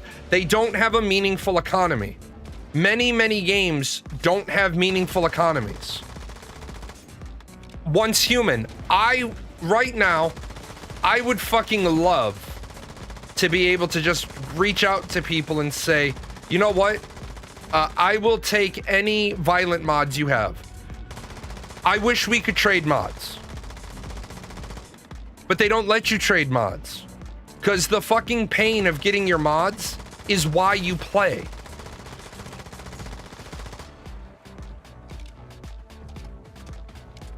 You have to think about all of it. All of it. It's about trading time. Everything needs to be worth doing. Sure, things can be worth more, but if I want to spend 10 hours gathering for your 2 hours of dungeon crawling, I think that's fine. Okay. But now what if it's 50 hours to my 2 hours? What if that's what it takes to make it equivalent? Because I don't think in any game 10 hours of gathering, 10 hours of a mindless activity should be on par with 2 hours of a dungeon running activity. And guess what? If the developers have built a good economy, that's fine. Now, watch this. Because you're not thinking about other people, you're only thinking about yourself. You've designed a game now that has no gatherers. Because you've literally fallen into every other game where gathering isn't lucrative. So what happens when gathering isn't lucrative? Nobody fucking does it. You got the ebb and flow. Nobody's gathering because it's not worth it. So the price of everything goes up. And then people like me who've been buying that shit since day one start selling it.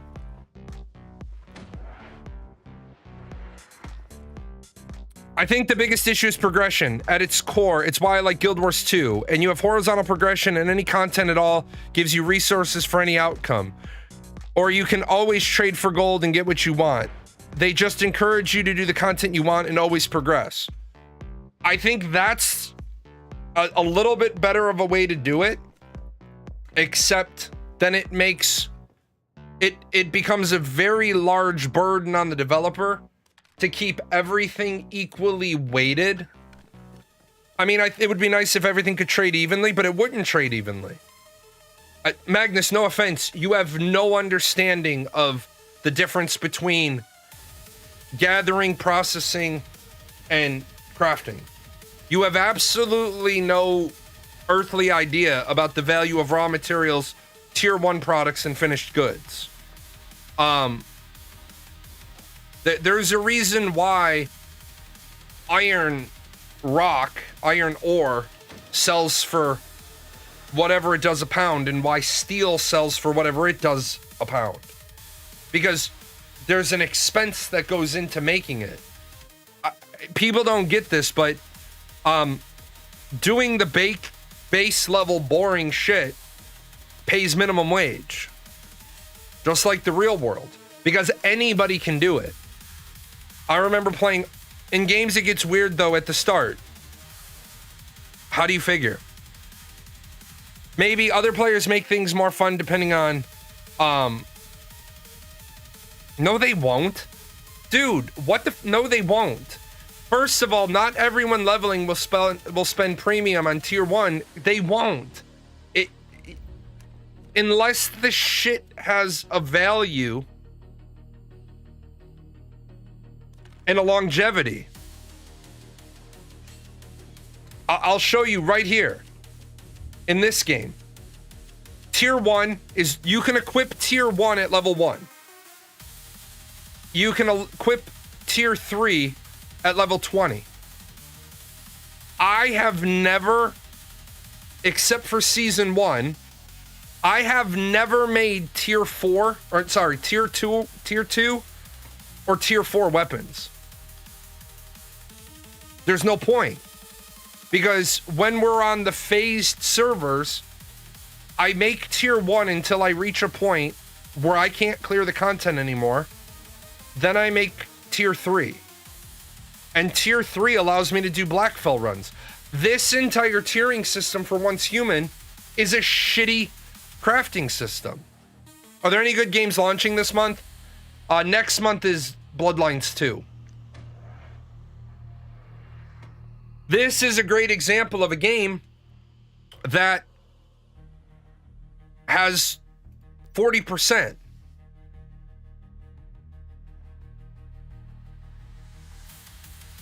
I always sell my resources at the start, then buy them when they drop to nothing. In almost every MMO, crafting has been a thing, which isn't many. Yeah, except the problem is this. You're selling your resources at the start, but you're not getting any money for them because people don't have any money to buy them.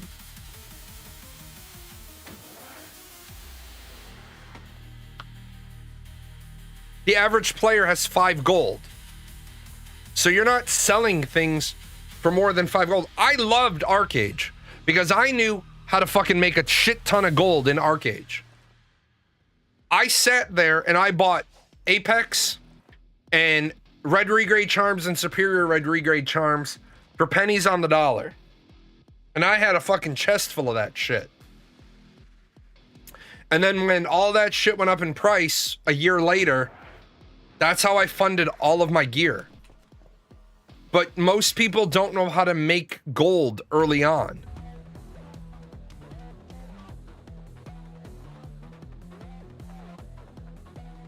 Maybe. But that one wasn't declared an exploit. World of Warcraft didn't have crafting that mattered. That's a big one. You're right. World of Warcraft didn't have crafting that mattered. You also weren't selling your resources for anything in WoW.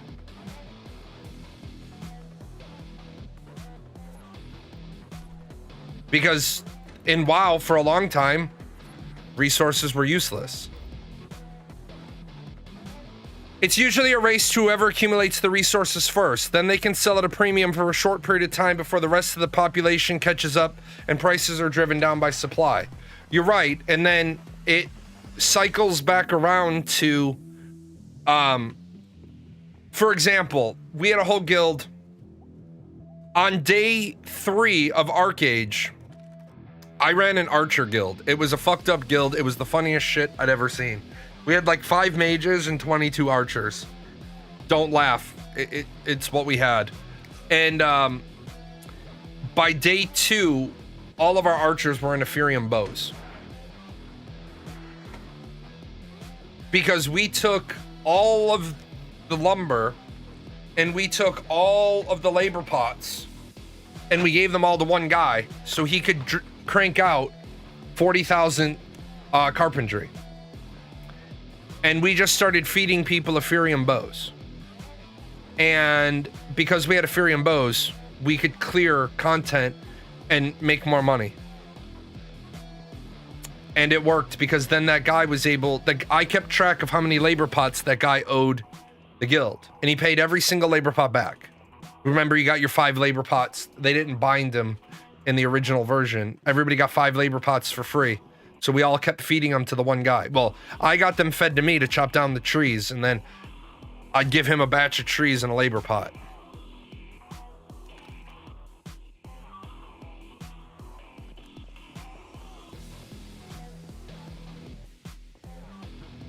Well, yeah, it depends on what era of WoW you're talking about.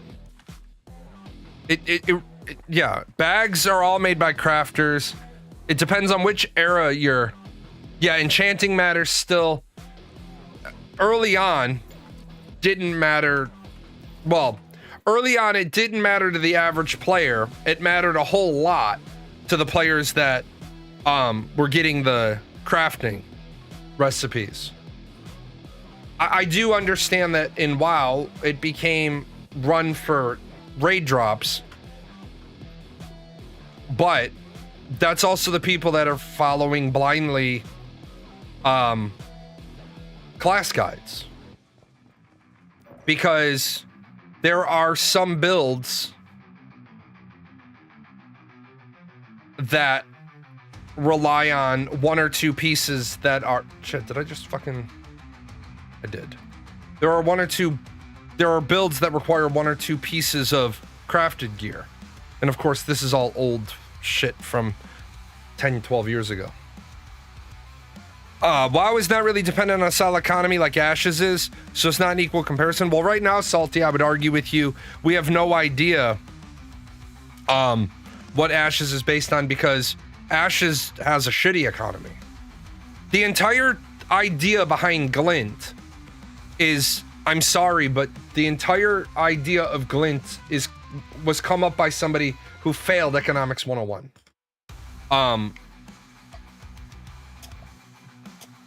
Like the only way you would think Glint is a good idea is if you have no understanding about how economics works. You have a resource that you need to pay rent or to pay taxes and to make trade packs,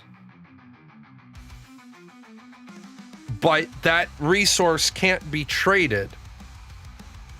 So it means the crafter, there is no such thing as a self-sufficient crafter, because a crafter will always need outside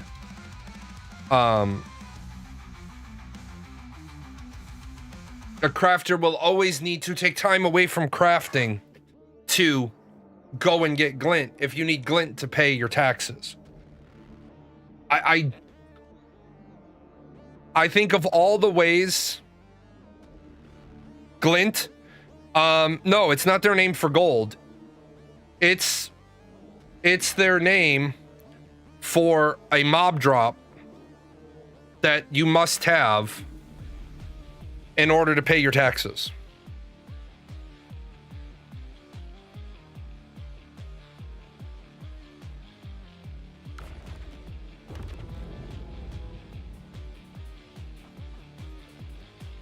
Damn it, I didn't log in. Somebody logged into my spot.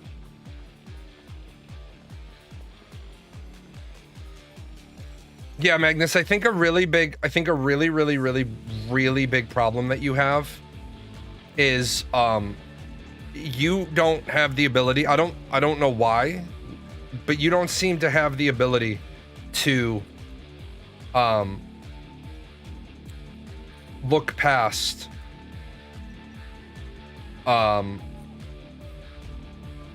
like the edge of your own bubble. No, let me stop you. WoW has crafting mattered. You're confusing crafting with gear crafting. And you can't just be dismissive of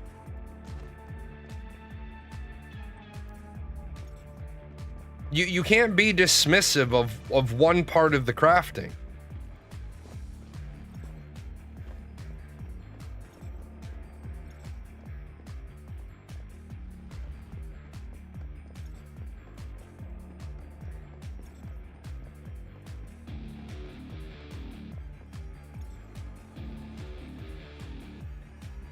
Yeah, it doesn't like me. To be fair, it's hard sometimes to remember other people care about different. It's not about other people caring about other parts of the game. It's understanding and recognizing that a healthy economy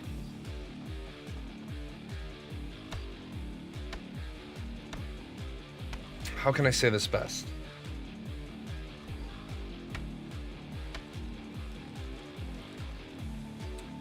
A healthy economy. Oh, you reached out to Mikkel? Mikkel is amazing. A good functional economy isn't the economy that gives you everything you want.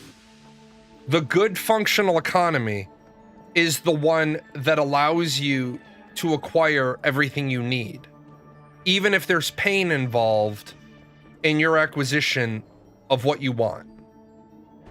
It's not about you getting everything you want. It's about everybody getting what they want. It's about everybody being able to acquire what they need. And that's the hard part for some people, because some people only want to see it from their perspective. Some people only want to see it from their point of view. But you're not gonna... Okay, you know what, motherfucker?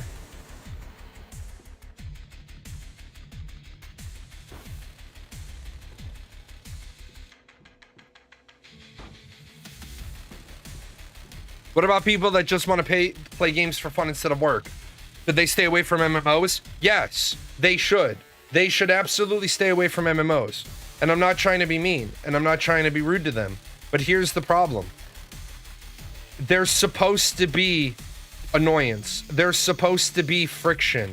There's supposed to be, you know, there's supposed to be pain. There's supposed to be suffering. Because the MMO is an enjoyable experience because you overcome.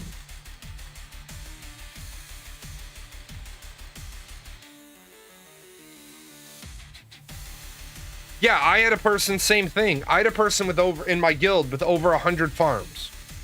Person had over 100 farms in their possession. They just wanted companionship. And it's kind of weird to say that, but this person was a little bit older than the rest of us, and they loved that moment of being needed. They loved that moment of being like, I've contributed. Like, all right, guys, I'm about to drop down 10,000 azalea, 10,000 narcissa, 10,000 roses, and 10,000 clover. And this person would be like, I have it. That's 40,000 crops, motherfucker. Oh yeah, I have it. Just give me 10 minutes. I'll put it all in the chest. You can come pick it all up. What? What? That's what the person loved to do. I had a guy in EVE Online. He was happy as a pig in shit. When we got out to nullsec, we were at the back of a pipe, couldn't be jumped into. Sinojammer in the system, Sinojammer in the system before.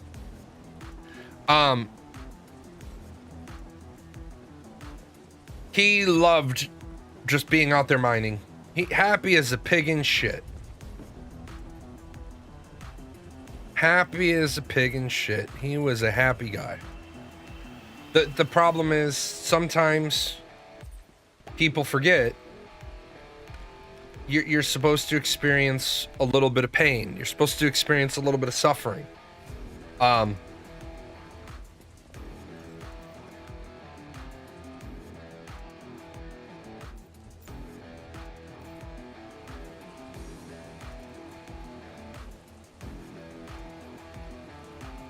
I play GTA and die. I don't get frustrated. I don't think death or setbacks or challenge inherently has to equate to work. So why do MMOs need that? Well, because you just equated death and you assumed all those things I talked about had anything to do with death. And they don't.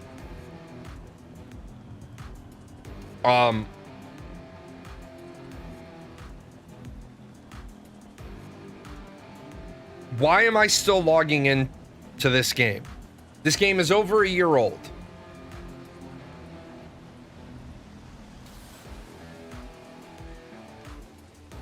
Arcade was nice, so many ways to make money. That's why I fell in love with it. Yeah, Arcade had a lot of ways to make money. Am I wanted here at all, though? Yeah, but you gotta, when you have an opinion, you gotta take your opinion and you have to say, like, for example, I want fast food to be affordable. Okay? Because I want fast food to be affordable, I have an expectation, right, of what I'm gonna get. I also want a fucking $50 steak.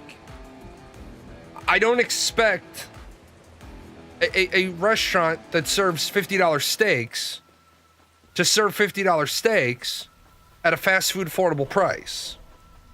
You want things a certain way, and that's fine. But you have to realize, okay, you have to recognize, well, what would that do to the overall ecosystem, the overall economy of a game? Because what you want doesn't matter if it fucks up the game for everybody else. I'll use a different one just so it's easier to imagine. I'm going to pretend like I'm the majority of guys. And I want to see titties all day. Okay, I want to see titties all day. And I live in a town where women don't have to wear tops. And women don't have to wear bras. Women can walk around all day. No, you have no understanding of EVE Online if you think anything you said works in EVE. None at all. Because you've completely forgotten about faction and officer drops, which is dungeon running. You can't get those. They can't enter the economy any other way than belt ratting or instance running. You could have 999 trillion ISK and you can't make an officer mod appear. You can't craft it. You can buy it, but somebody has to go do the work. Back to titties. You could be a guy that says, I like to look at titties. And so every woman starts not wearing a top. Women don't wear bras. Women don't wear tops. You see titties all day. I guarantee you one place you're never going to go is to the strip club. Because why would you go to the strip club to see titties if you're seeing titties all day, every day for free? And that's where part of the discussion comes in.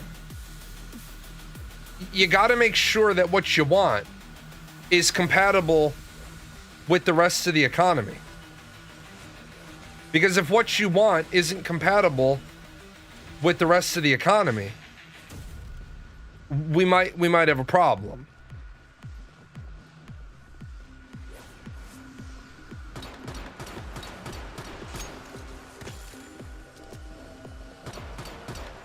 Like, you wouldn't it just create a market where the best titties sell and everything else is free? No, not necessarily. You would create a market for the absolute most exquisite titties, but it wouldn't all of a sudden fix it wouldn't fix the situation where there's not titties available to be seen on the street. It would devalue a lot of them. Yeah, Coke is objectively the best soda if we only look at sales. You're absolutely right.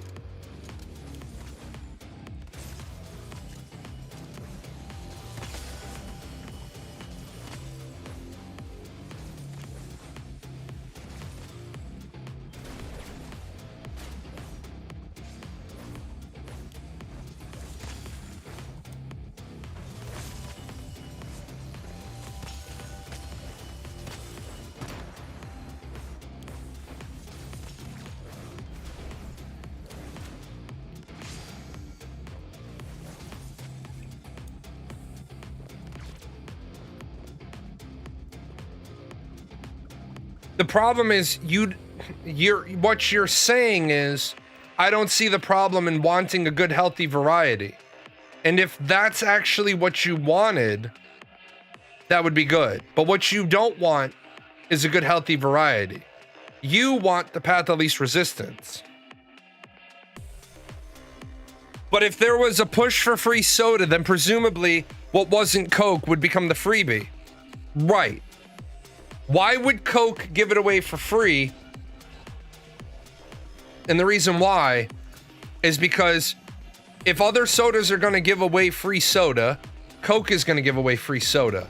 Why? Because they don't want you to get a taste of something else. The other companies can only be free for so long. And so if the other companies are going to be free, Coke will be free for a limited period of time. When the other companies can't get any more market share, they can't give away soda for free anymore. That's why when one airline reduces their prices, the other airlines reduce their prices. Because what they didn't want, and this is where Southwest carved out a market share, when Southwest opened up a new route, 2 free checked bags, free open seating, open seating. The other airlines didn't want to lose their customers to Southwest. So what they did is they lowered their prices. They didn't change their standards, they lowered their prices. Where some people think this is a win, and you can think, holy shit.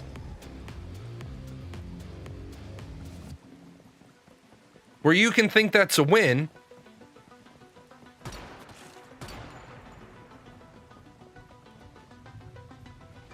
it unfortunately isn't necessarily a win, because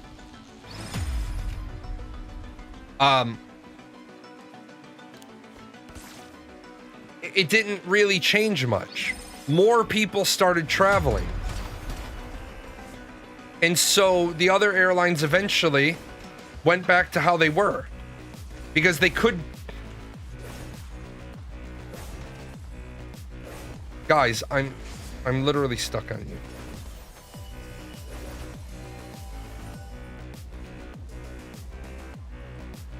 Oh my god, I'm literally stuck on the B. You have to look at an overall economy. Like, for example, people get mad when they go to the Chinese buffet that they have to spend more money on shrimp and crab legs. Well, why? Because in order to offer shrimp and crab legs, in order to keep their buffet price here, they have to charge you more if you want these extras.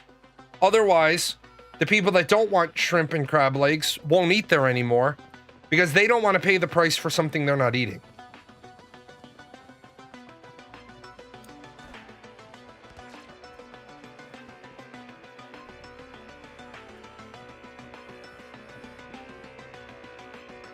Very delicate. Economics is very delicate. And it's why it doesn't surprise me. Yeah, you sell the minimum viable product and you upsell everything else. Yes, absolutely. It's why have restaurants decided to charge $4 for a soda? Well, because most people don't want to drink a water with their soda. A water with their cheeseburger. They want a soda with the cheeseburger. What are we selling? We're selling cheeseburgers. Okay, how do we keep the cost of cheeseburgers affordable? Well, with the increased cost of ground beef, we're losing money. And remember, and this is, somebody was in my channel once years ago and they didn't understand negative growth. If I was making $50,000 profit last year and I'm making $30,000 profit this year, I'm not losing money. I have negative growth. I've made less profit. And they're like, there's no such thing as negative growth. Well, you're a fucking moron, and I can't explain all of business to you. We had grown to 50. We're still 30. We're still making a profit. Gathering in the morning with my coffee, tea, market craft up to lunch, do some PvE mobs, be the dungeon or camps. When prime time creeps up the rest of the day for guild-related things, but in WoW, for example, it's run dungeons 24/7. Well, then you were playing WoW wrong. Period. You were playing WoW wrong. Period. Dot. Because WoW, in the beginning, was about running dungeons for crafting drops. You ran the dungeon, you got the drop, you weren't done yet. Then you had to get all the mats to make the drop. It sounds like you're not very good at picking the right things to do in games. Because in WoW, you could be a straight gatherer. You absolutely could be a straight gatherer.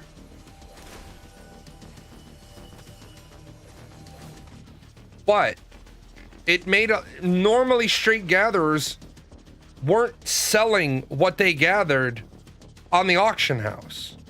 Not if they were looking for maximum profit.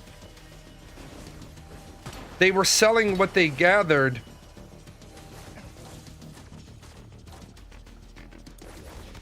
on the auction, or they were selling what they gathered to guildmates. So their guildmates could make them pots, inscription, scripts, enchants, whatever else they needed. Come on, man. Get in there.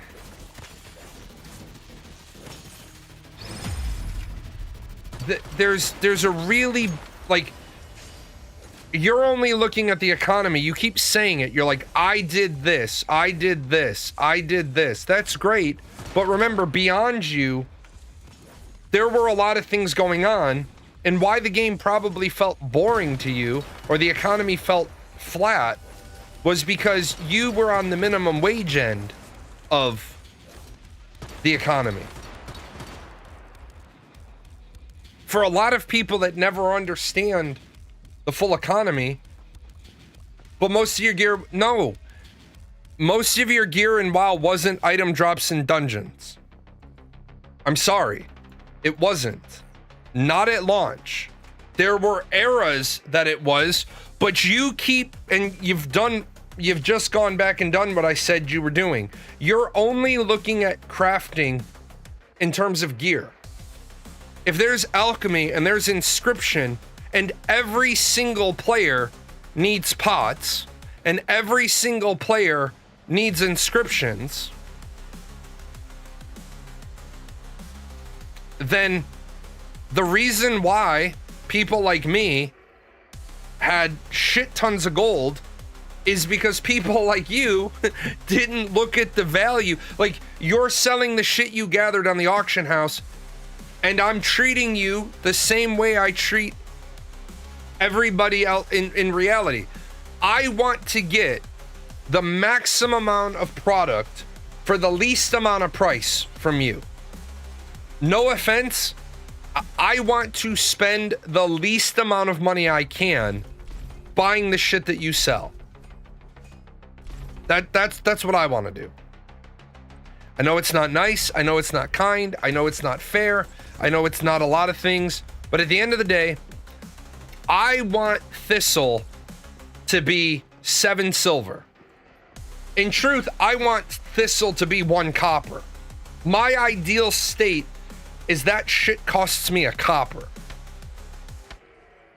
Where gatherers sometimes break the system is, like I said, the value of Thistle goes really, really low. People stop gathering it, so it starts to creep up. But the problem is, I'm not gonna pay above 7 silver. Oh, the price has gone above 7 silver. Let me log into my alt that's a gatherer. And now I'll watch a fucking movie, and I'll go gather 10,000 of that shit I'll send it to myself. I'll make what I need, and then I'll join in on the selling, and I'm not worried about selling it all today. I have a mental note now. Well then, the next time this dip happens, I'll buy up everything on the market and I'll sell it. And then I'll sell this shit for a gold 7. Why? Because then I take that money and I earmark it on my spreadsheet. And I say the next time this happens, I don't have to worry about buying up to here. Do you think the game should try to funnel players through mechanics to help them understand interconnectedness and how to optimize their playtime? Or is that the player's job? Jail, how do you do that? I mean, how do you teach somebody economics 101 in an MMO? And I'm not trying to be a smartass.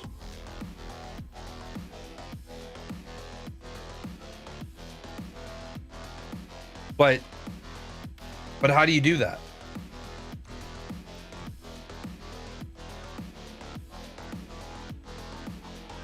Yeah, bring up YouTube video game of me. Right.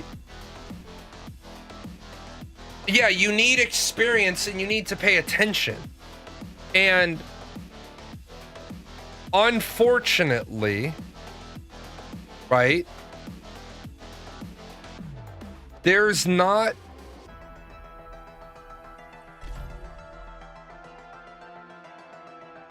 a lot of ways. I need to get off this server until I do more reading.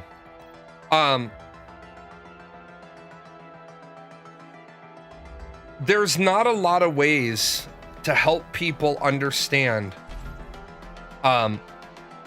economics and the interconnectedness of economics.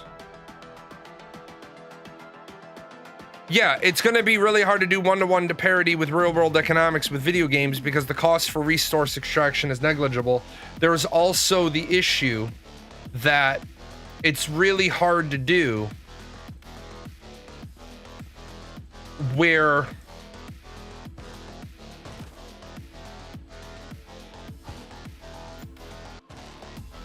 for example,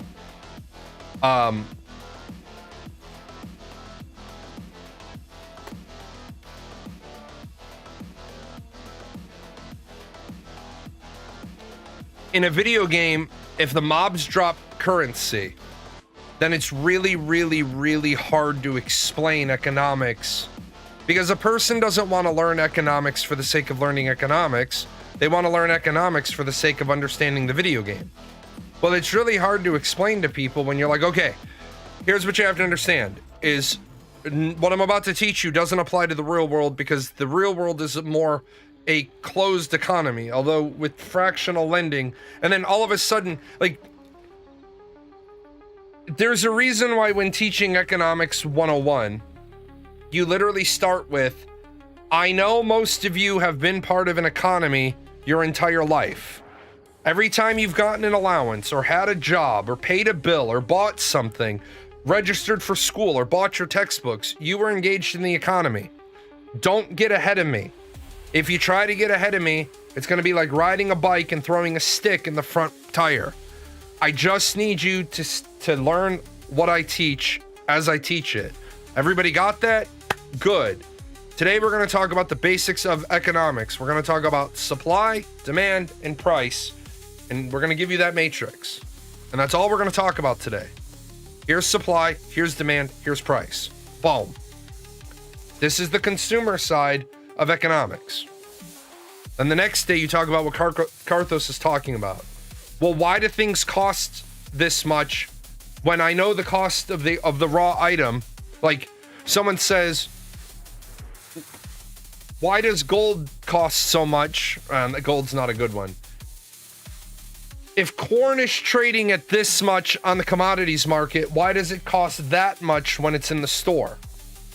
Well, that's because someone had to pick it, they had to process it, they had to transport it, it had to go to a store, the store had to, somebody along the line had to market. There's steps. They're steps. And so all of those things add cost. But unfortunately, you have value added and not value added. And this is something I wish they taught to people. Value added are all of the things that are involved in you getting the item you want. Non-value added are all the things that have to be done for you to get the item you want that you don't care about. Like the maintenance that has to be done on the delivery van. You don't give a shit about the maintenance that has to be done on the delivery van. It has to be done to bring the vehicle to you, but you don't give a shit about it. You give a shit about the cost of delivery, but you don't give a shit about all the bits and pieces that go into that cost. You care.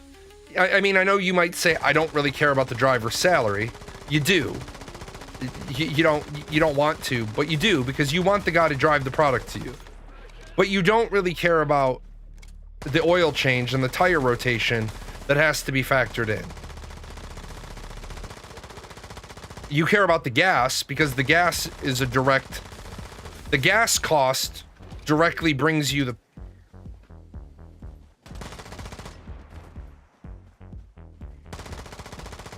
the gas cost directly brings you the product. What's the concept, the hoteler's rule? I don't have the value added lesson pulled out of my brain at the moment. But yeah, everything. You had to Google the name. Yeah, it's everything the customer cares about versus everything the customer doesn't care about. And that's where the economic problem comes in. Like right now, I'll give you a good example. Yes, you have to bring ammunition with you. I'm actually a little light right now. I normally have a lot more. I gotta go pick up more. But I have 873 of this type in 2,387. Yeah, economy. Except, unfortunately, we can make everything ourselves. So there is no economy. Game Pro, I'll give you an example of a really bad design, right? Really bad design is this. Right here. Ammunition. Pistol ammo, shotgun ammo, some machine gun. What they need to do is they need to change this, or when you come down here, it needs to be 1, 2, 3, 4, 5, 6 lines, but they don't care about having an interconnected economy. If they did, then you'd have 1, 2, 3, 4, 5. You'd have 6 lanes and 6 types of ammo. And so you wouldn't be able to make all the ammo.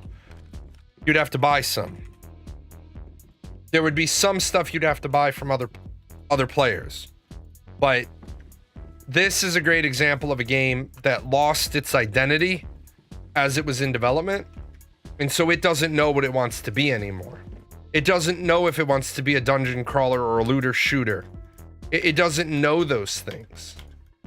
And when it doesn't know those things, who does it look to reaffirm its identity? The player base. Well, which part of the player base? Yeah, New World. New World didn't know what type of game it wanted to be. And so, what did you end up with? A pile of dog shit. And it's not like you want to be mean to New World. It's not about being mean to the game. It's not about, shit talking the game. It is very much so saying this is the flaw the game has.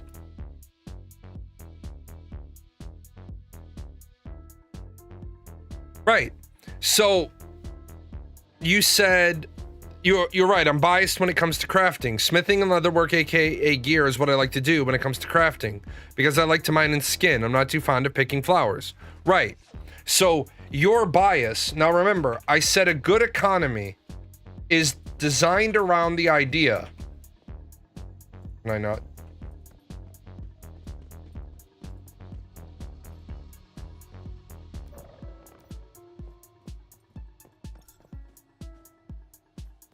A good economy is designed around the idea that everybody has equity, not everybody has equality. But I think if it's in the game, it should have value, which is my whole point. Not nitpicking saying, but this is good and this is bad. Right, but here's the problem. You've never understood WoW. Because you keep saying that the gear in WoW had no value, which you are absolutely 100% wrong.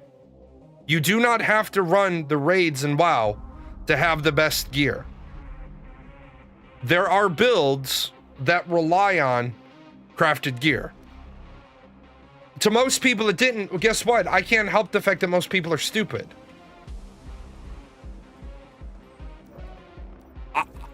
I can't help the fact that most people are fucking stupid.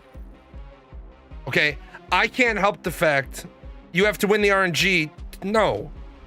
You don't. That's where I'm telling you you're flat wrong. No, you don't need to win the RNG to craft the big money gear.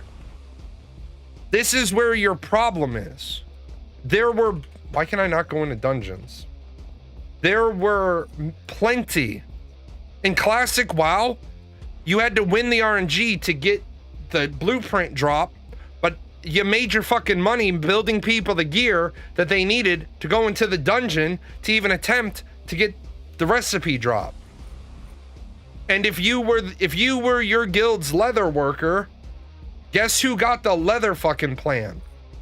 You did. There wasn't any bullshittery. There wasn't, because I think, Magnus, part of the problem may be, did you never have an established guild and you just ran with pugs? Because then you haven't experienced an MMO the way an MMO should be played. Apparently we're having a crisis right now. See, Star Wars: The Old Republic. I was a lightsaber hilt crafter.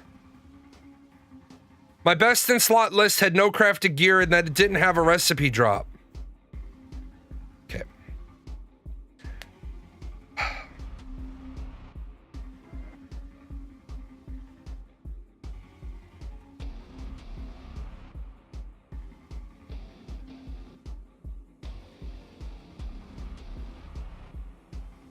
Okay.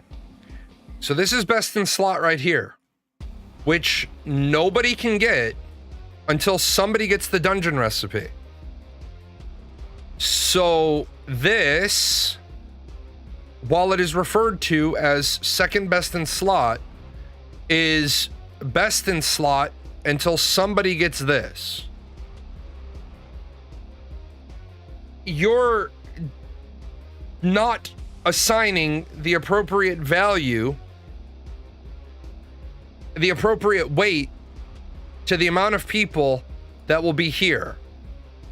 Second of all, if you were running with a guild, if this recipe dropped, you would be your guild's leather worker or your guild's blacksmith or your guild's armor smith, and you would get that drop, which then would allow you to make that item. If you were running with pugs, well, then no wonder why your experience in MMOs has been shitty.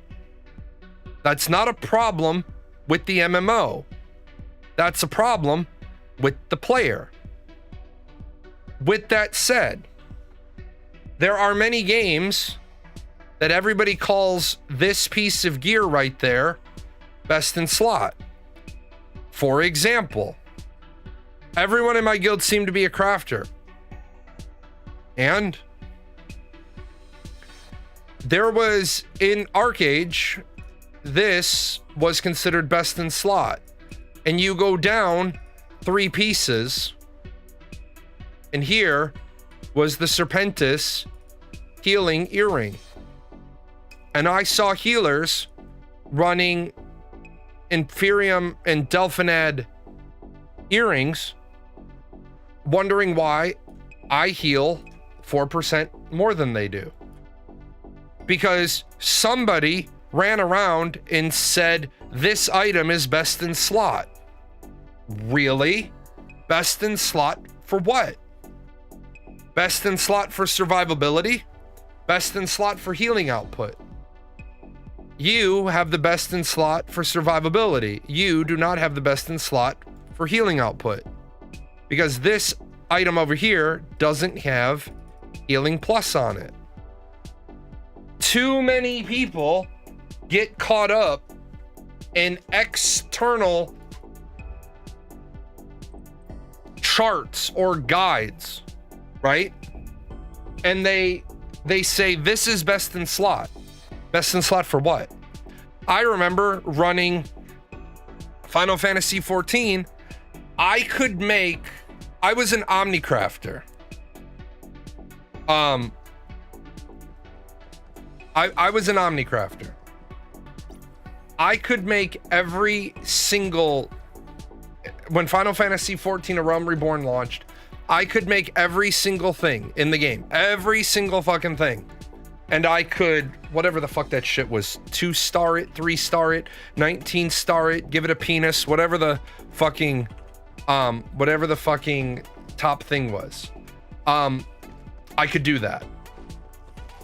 As I was running the Binding Coils of Bahamut, I was getting pieces of gear.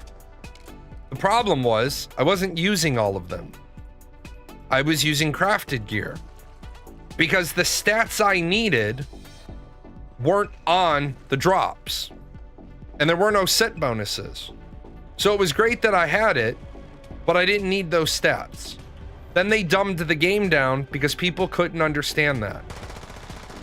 Why aren't you using your coil piece? Because it's not the best in slot? Well, it's the drop piece. That very well may be, but I don't want more of that stat. I want more of this stat. How can you take 2 tank busters and how can you tank 2 table flips in a row? Because I have every piece of endgame vitality gear. Well, wouldn't it be better if, well, I don't know, man, but can your build take 2 table flips? No. Well, then for this situation, you don't use the standard best in slot gear. Why? Because if I get hit with 2 table flips, I die. There's the trick. People need to recognize sometimes what other people are telling you isn't accurate.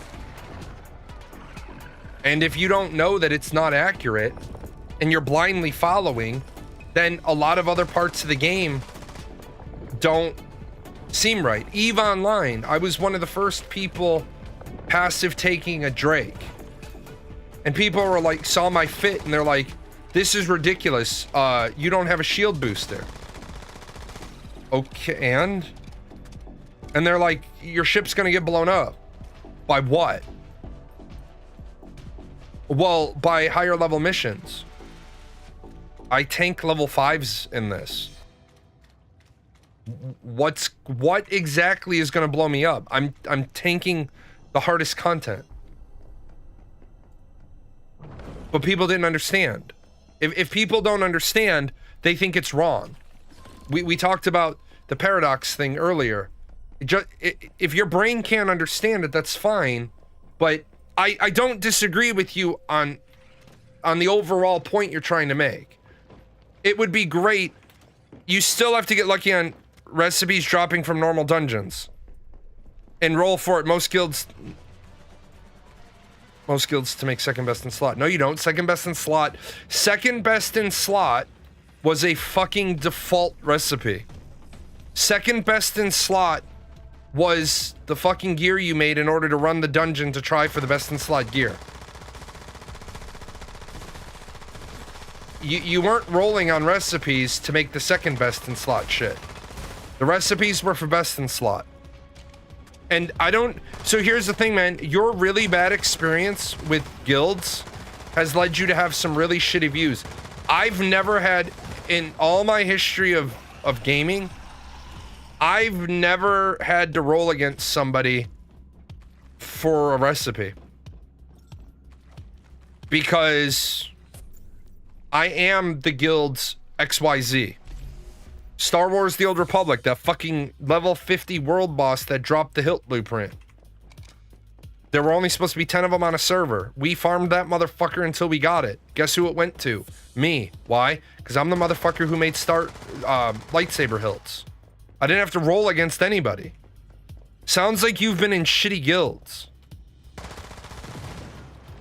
I organize people from the very beginning. Karthos organizes people from the very beginning. Hey, just to let you know, you're not the guild's you're not the guild's carpenter. I don't, because I always ask people, please, when you figure out what you're gonna life skill in, please send that shit to the appropriate officer. If you're this, it's that one, that one, whatever. When we know going into the game who's doing what. So most people get left out even in a good guild. No, what the fuck are you talking about? See, Magnus, this is where you piss me off. Most people don't get left out. Most people just don't get it first. What the fuck you think we do? Wipe our ass with the second one and let it fall to the ground?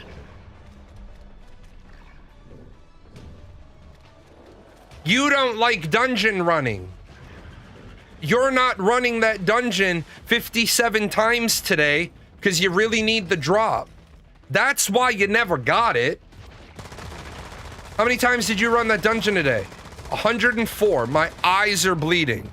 And while you usually don't get a second or third, and when you do, the prices drop to nothing. What the fuck are you talking about? Magnus, we're just gonna stop this conversation because your entire fucking logic is bullshit. I'm gonna tell you the story. You didn't dedicate yourself to running the dungeon till your eyes bled and your hands hurt to get the fucking drop. And the other drops that came from the dungeon, you ran it a couple of times, you didn't get lucky, you stared at your feet, you kicked some rocks, and you said, I don't like how this works. Meanwhile, people in guilds that worked, they were like, shit. Oh, we were there.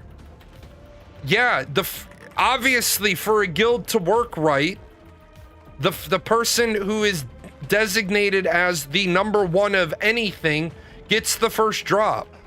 It doesn't mean that when the next one drops, we sell it. We give it to the next crafter.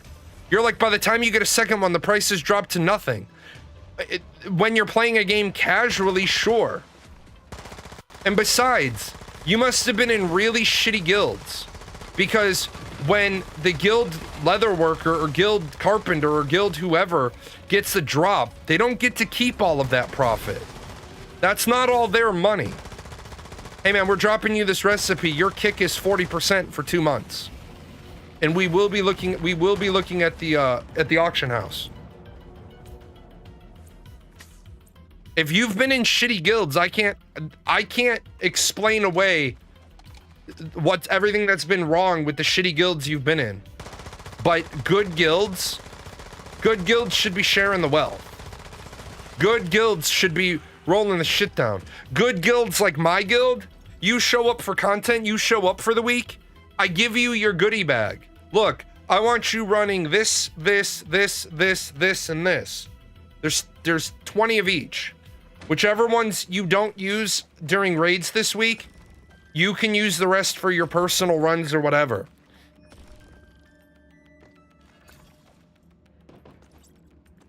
Yeah. You go find the clients. Yeah, if the client provided the mats, the extra goes to the crafter. Hey, remember that fucking... Hey. You remember that staff recipe we gave you? Somebody wants one. Get to the making. Here are the mats. And guess what? That's how close-knit guilds function.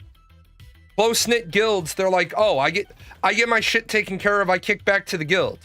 That's when the crafter says, hey, we need to run that dungeon because we need 3 petrified logs and I don't have them. Oh, why?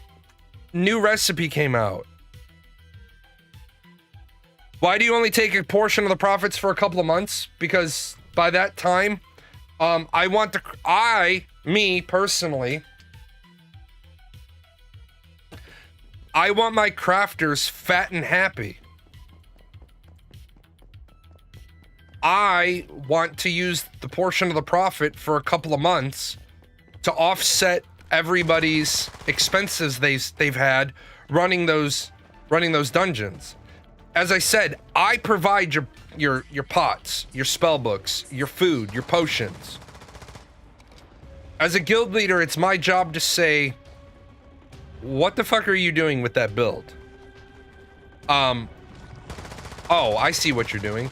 I never tell somebody they can't run a build. They can run whatever build they want. I will, however, say, you know what? That build is so off the wall, you're self-funding that build. I'm not funding that shit. When you have, let's say 40 people have to show up for a raid, it's like one of my biggest pet peeves is when somebody gets geared and then they stop coming to content. Well, that doesn't happen very often with me because the people that I pick in my guilds, and I'm not going to be a guild leader anymore, so foo-foo kachu to you. But the people I pick to be leads, they know they're in it until everybody is done with it. If Tank 1 has his full Dungeon 1 set, and Tank 2 can't clear it, then what happens is Group 1 and Group 2 switch tanks. Because the geared people in Group 1 should be able to compensate for a bit weaker of a tank, and Group 2 should be able to be carried a little bit by a geared tank. But this is where you get really shitty guilds. This is where you get really, really shitty guilds that take care of a person and that person's like, nah, I hate that dungeon. Excuse me? We geared you out of that dungeon. Get your ass in the fucking dungeon. Or recognize you're never going to get anything from us again. So I hope you can find a new guild to go to. But the idea that there's a problem with the process... A problem with the process is Star Wars: The Old Republic. We're only going to drop 10 of these recipes. And then when you ask the developers, well, what happens when the players that have them quit? And they don't have an answer. That's a shitty system. Where only 10 people can ever possibly have the recipe. That's bad. Because it doesn't account for the reality of players. Remember, we talk about gamification. I have Tech 2 BPOs in Eve, and I don't play Eve anymore. Over a long period of time and buying and acquiring, I acquired Tech 2 BPOs. That's something that those are now out of circulation permanently because I don't play anymore.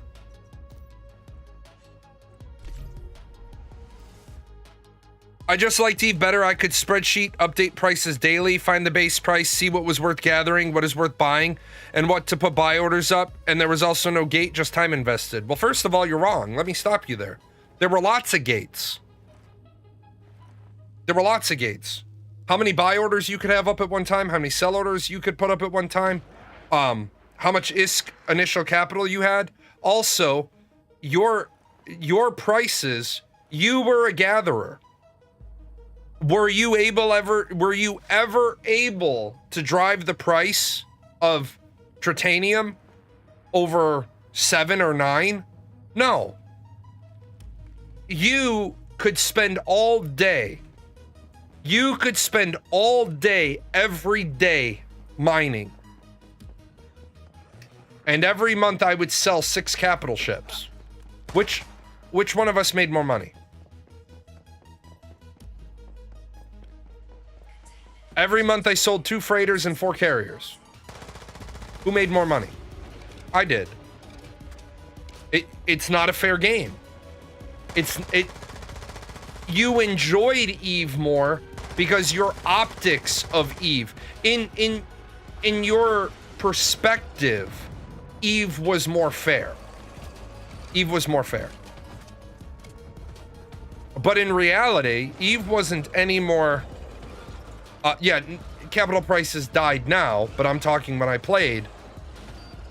I had a capital production setup as a one-person shop. Because one freighter paid for the materials to build 2 freighters and 2 carriers.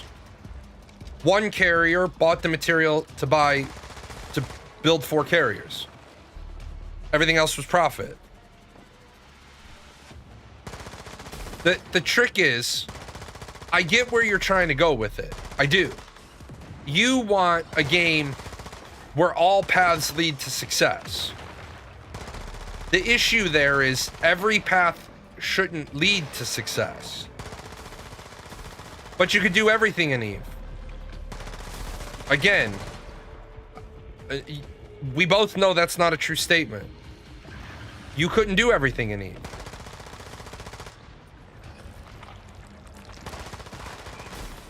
I played Eve for years and I still couldn't do everything. I could fly Caldari and Galente capitals. You could do everything you wanted in Eve. You can do everything you want in any MMO. Name an MMO you can't do everything you want. And by the way, I'm gonna call you out. No, you couldn't. You couldn't do everything you wanted in Eve. Because what I can tell you is, you can't build off of the Tech 2 BPOs that I own. I know you can't do that. You can reverse engineer them. But that's still an awful lot more steps than if I installed Eve right now, went in and wanted to make those items, and I have all shitty ones. I don't have anything. Yeah, but I had my own. Right. But that's not the point. You couldn't do everything you wanted. You did the things that were conceivable for you to do. Like, we got to be careful when we say I could do everything, and then we change it to I could do everything I wanted. Well, sometimes we say I don't want to do that. It's not that we don't want to do it. It's we just know we can't do it. We can't do it, therefore we don't want to do it. I see where you're trying to get to. Eve is probably the best example of a successful player run. Yeah. You were satisfied with Eve. That's the punchline of the joke you're trying to tell. You were satisfied with Eve. Eve satisfied you.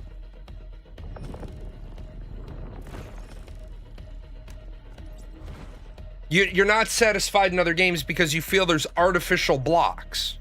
Absolutely. Absolutely. The problem is,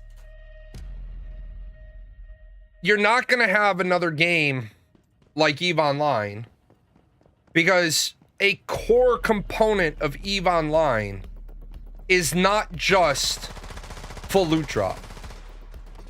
A core component of Eve Online is a percentage of things that drop are destroyed. You also have a very unique situation where you might have a glorious battle and you only have a few minutes to loot it because you know they're coming back with ships to try to loot their own battlefield. Eve does so many things right that, well, Eve did so many things right. I don't want to give that game too much credit because it did a lot. Yeah, you would die looting. And for me,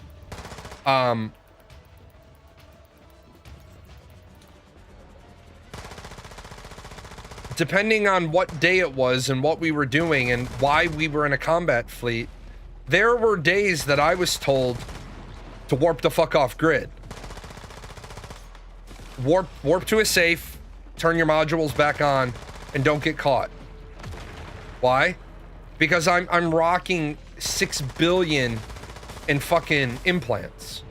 And back, that was when 6 billion was a lot. Don't get fucking caught. There were times I'm tackled. Okay? Other ships start sacrificing themselves to get the guy with the fucking implants, the fucking boost implants, off the fucking grid. Like, dude, fucking cloak.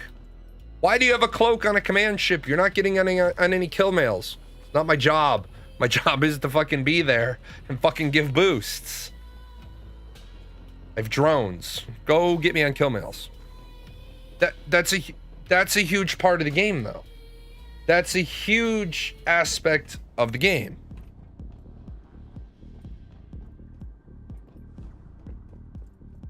Ashes isn't going to get to that because people are against permanent gear loss. And I don't mean through drop. I mean through you repaired it,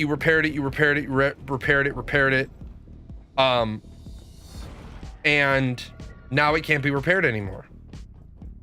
It's like, why is a finite lifespan? And as soon as you tell people that gear has to have a finite lifespan to have a healthy economy, they get all pissy with you. And they're like, well, that's not realistic. Really? So you've been driving the same car as the first car when you were 16? The answer is no, you haven't. You bought a new car. Now, granted, I'm only on my 4th car in my life.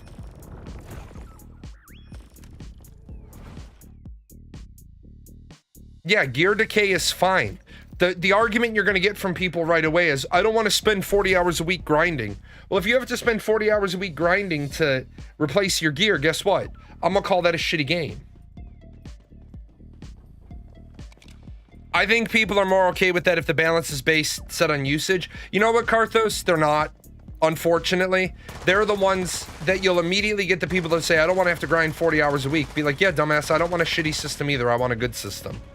And then they just shut down because they're like, so you don't want a reason to play? Yeah. How dare you make something I use worthless? I have chests of full of stuff you'll never use again. I don't know if you guys have seen my bank in this game. I have 40 chests. There's some people who want to play MMOs but not actually play an MMO. Right. And those are the people, right? When Steven said our game won't be for everyone and that's okay. Those are the people he was referring to. Like, look, man, there is going to be loss. There is going to be hardship. There is going to be heartbreak. And these are all very, very good and healthy things for your game to have. You shouldn't be on top all the time. As I've said, you put me in charge of developing a game, one of the very first things I'm going to do is say, what's our player friction? Castle sieges. Okay, so there is no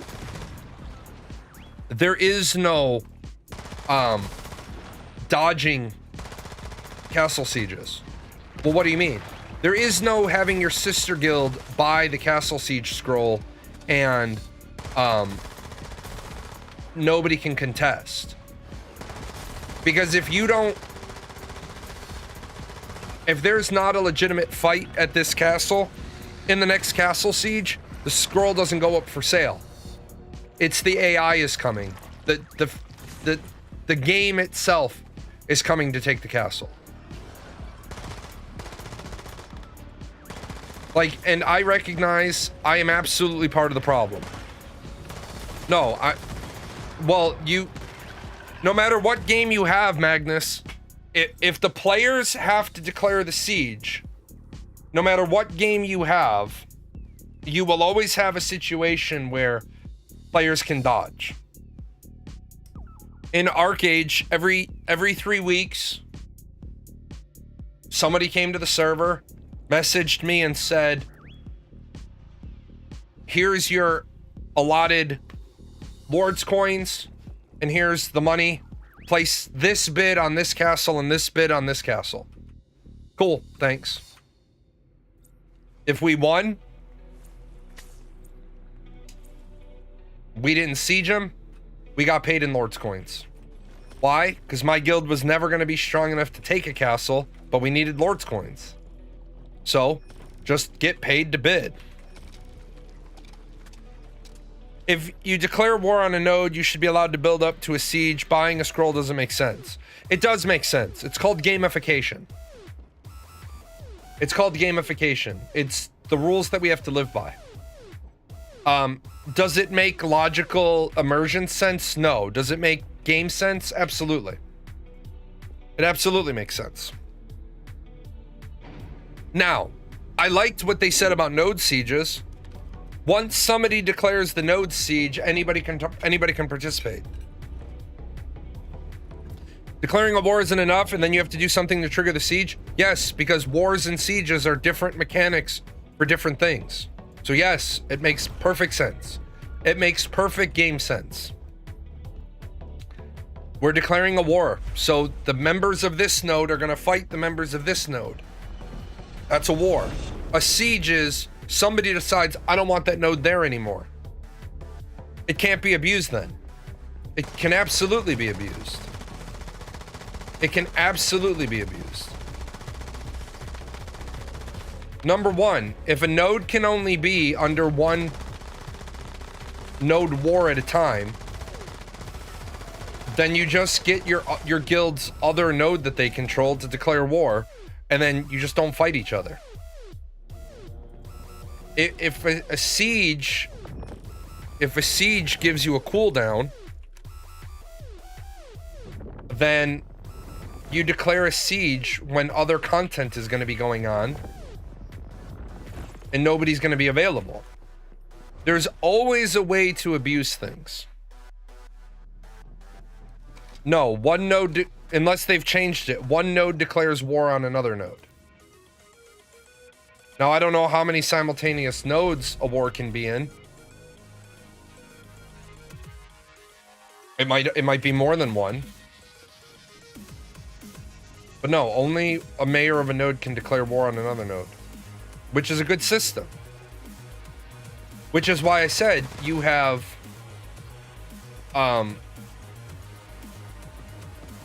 you should have guild wars, node wars. You should have node sieges, castle sieges. You create a family dynamic, a family of 12s, so that a family can declare war on another family. You have caravans, you have arenas. Anybody carrying a cargo pack is automatically flagged for PvP. And then you don't need open world PvP anymore, so you don't need a corruption system. And then you absolutely don't need that stupid ass rotating PvP zone thing that hasn't ever worked in a single game yet.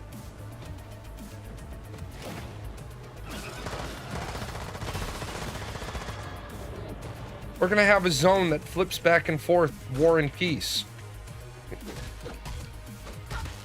That's so much content. Oh, you think?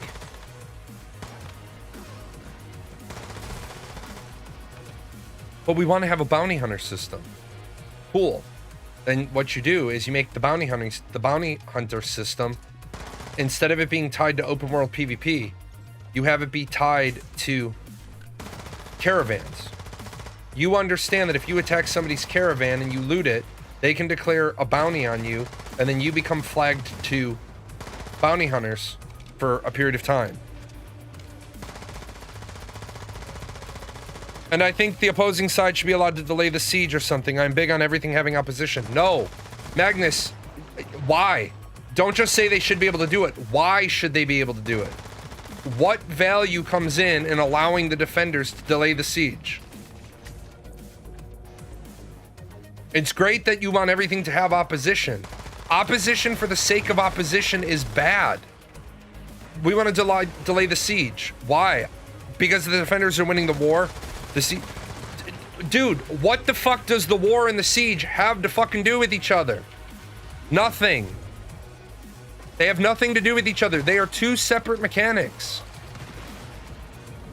You don't have to declare a war to declare a siege. What is hard to understand about that? Yes, one is a node versus node mechanic. One is a person wants to get rid of a node mechanic. You don't take over the node when you declare a siege. You destroy it. You don't take over the node when you win in a node war. You just fight each other. They have elections in the nodes.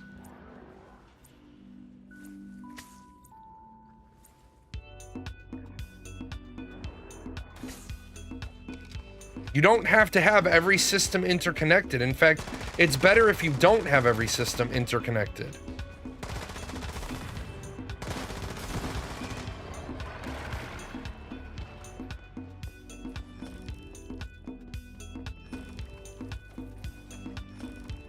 Like I think about it in my head, you have a faction-based game, right? I'll use Rifts for example, because I've thought about making this game for 20 fucking years. You have the Federation, you have the Federation of Magic and the Coalition.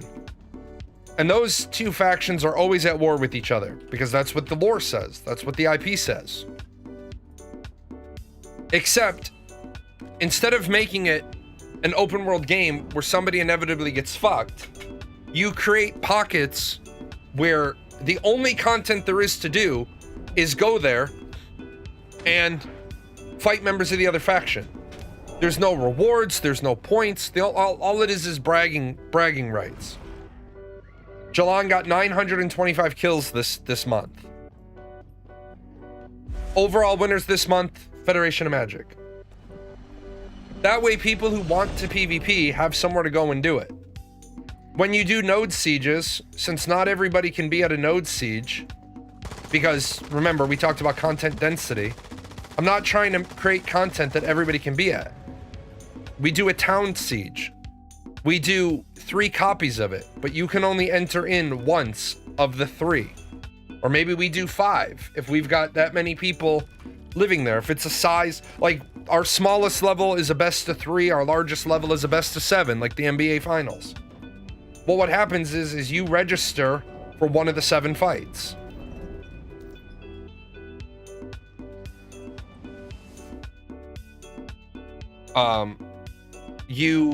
If the time you go, you win or lose, well, that goes to the overall score.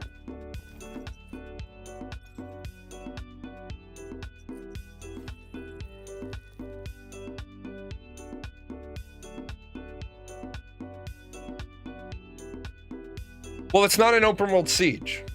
In Ashes, the sieges aren't open world. Which is why it's always confused me that Intrepid keeps saying it's open world, it's open world, it's open world, it's open world. No, it's not. If you have to be registered for it, and if you're not registered for it, you can't participate in it, then it's not fucking open world. It doesn't matter if it happens in the open world. If you have to be registered for it, it's not open world. Not everybody can show up.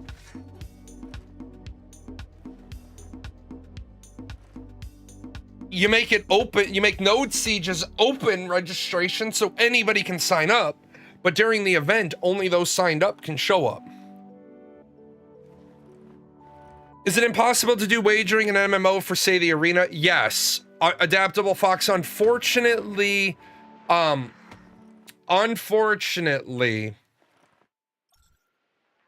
gambling in Europe, even on online games, when there's no real world money, the way their laws are written, you can't have gambling.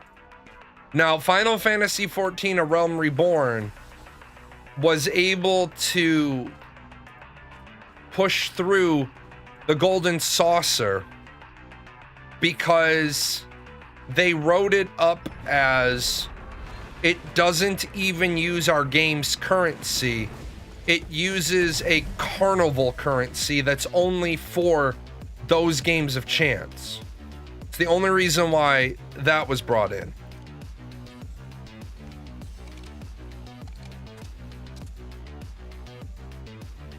You said bounty hunting is just too much. You can't tell me all that other stuff doesn't scratch the itch. Well, there you go, man. You've hit the nail on the head. You don't have to, you know, you don't have to completely solve. You don't have to give somebody a constant fix.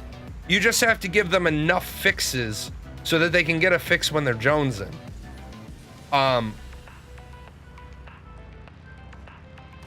If you have a good system set up, then, like, I'm sorry, but open world PvP is lazy design. Non-optional PvP is lazy design. It means you can't develop enough other attractions for your theme park.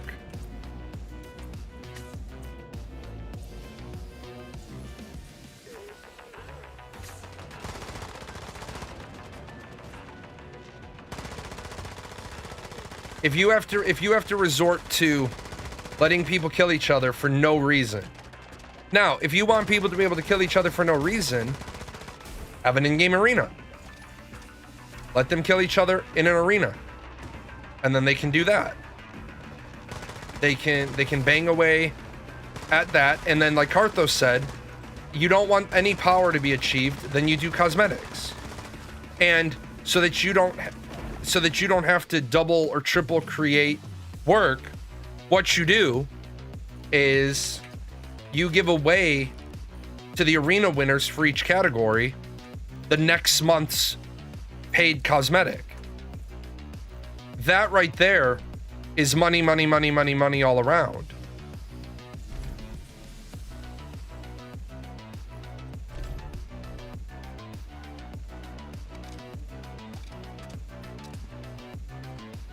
Yeah, see, when you win a fight that you shouldn't have won, you get a dopamine hit. I'll be right back.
Winning 60 versus 100 feels so good, especially when you're a big part of it.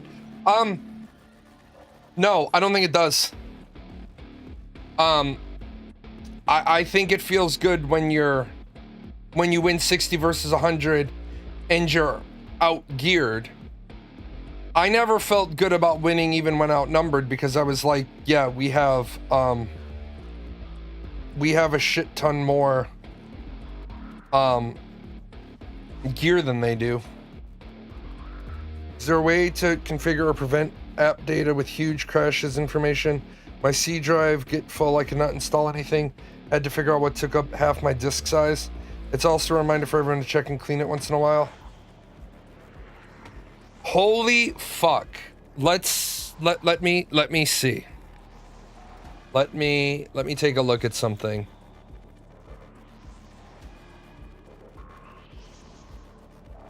How the fuck do you even, as a game company, have this?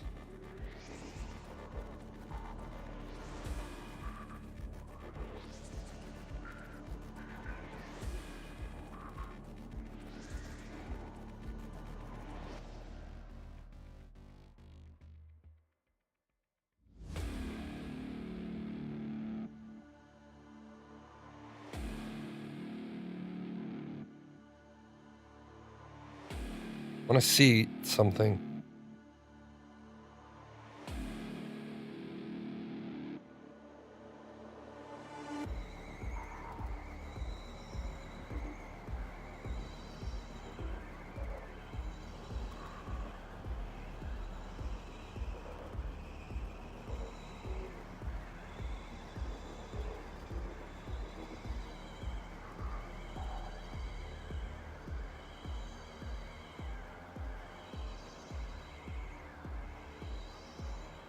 Hmm.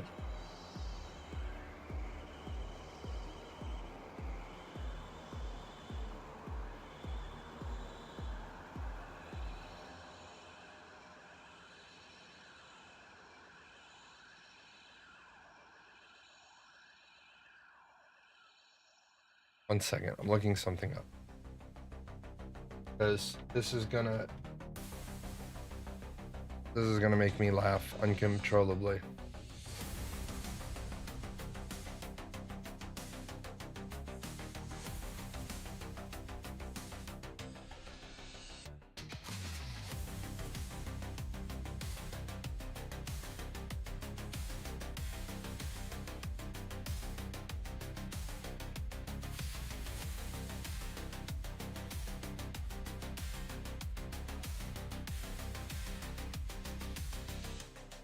Jesus Christ on a crutch. I have, because I had so many issues with Ashes of Creation. Luckily, I have a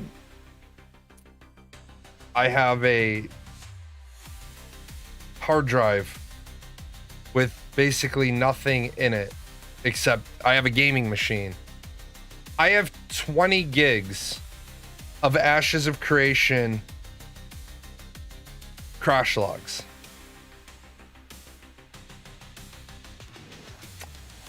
What the fuck is wrong with Intrepid Studios?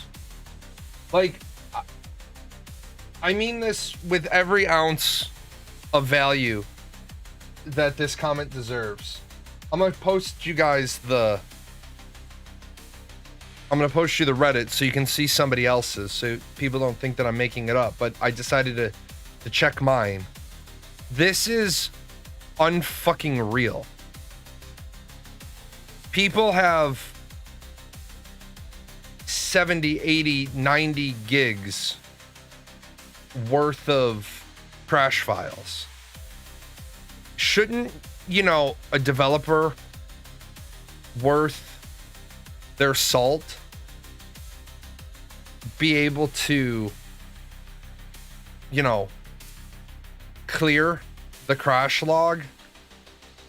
I mean, because I'm just saying, and just so we're clear, I'm not a programmer, I'm not a developer, but I wrote a program that clears a file because it pulls my chat. It flushes it at every size interval, which is why sometimes you'll say, shit, I can't put that comment up. How the fuck? How in the fuck do you create a game that, no shit, has... This guy has 91.5 gigs.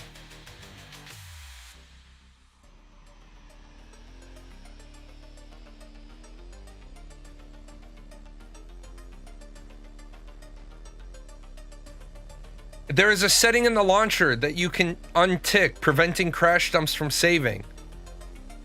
Thanks for the advice. The Intrepid Studios Reddit account. Glad you found the answer. For others, you can also delete the contents of this folder when the size becomes an issue. If you are generating hundreds of gigs of crash dumps, this should be disabled by default. Then toggle on when instructed if you have persistent crashes to diagnose them. You could start by deleting them, uninstall. Goodness, this is huge. I also realize I have 100 gigabytes. What the fuck? Yeah. Oh. Man, I am not trying to be an asshole. I am not trying to be a douchebag to them. But yes, that is what I talk about. You don't have to be able to, you don't have to even be a developer. Just sit down and have the conversation. All right, guys. Let's talk real quick. Okay, what are we talking about? What we're gonna talk about is what a fucking mess our game is right now. Well, what's wrong with our game? Well, first of all, we're generating hundreds of gigs of crash dump data. You know what we should do? We should have that off by default. And then if an individual player is having problems, we can tell them to turn it on. Hey, that's a really good fucking idea. Imagine that shit. That's a really good fucking idea. Good job. You can stay.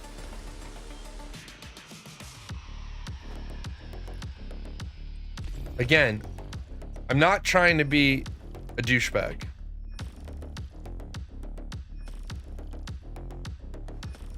But we got to think to ourselves. You wish it was really open development so we could watch them in our meetings and stuff. Honest to God, I wouldn't want to see their meetings. And I'm not even trying to be mean. I'm not even trying to be rude. I would not want to see their meetings.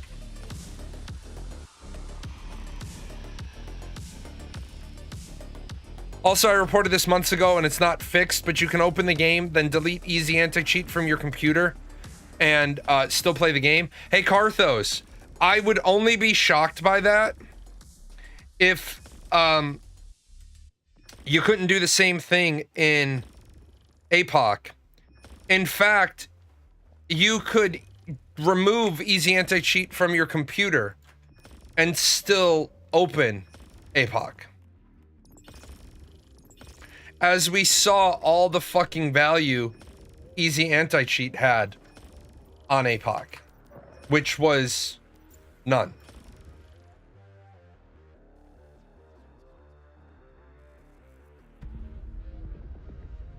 And I stress, don't delete Easy Anti-Cheat. Yeah. Don't do it, but you could do it. And if you did do it, you would suddenly find it doesn't do anything. Like,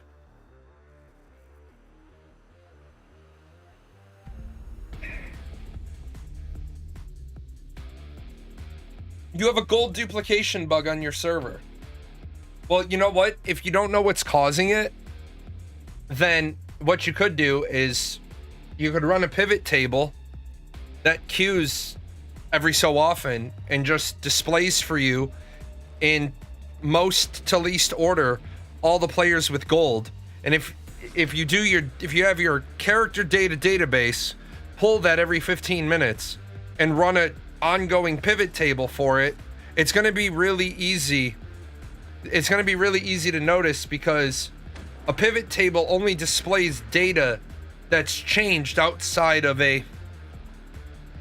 Well, it'll show all data that's changed, and then you filter it to only display if the data has changed by whatever your variable is. Like 7%, 10%. How much wealth should somebody be able to gather in X amount of time?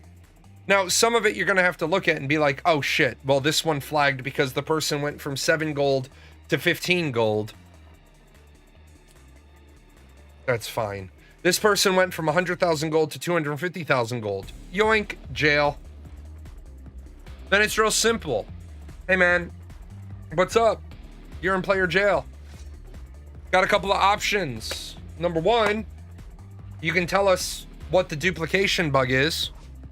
Or number two, we're just going to ban your account. I'm not going to tell you. You're banned. Easy peasy.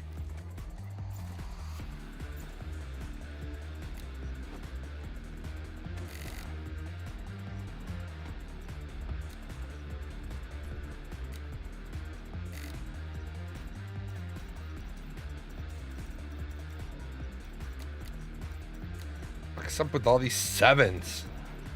He wants this shit.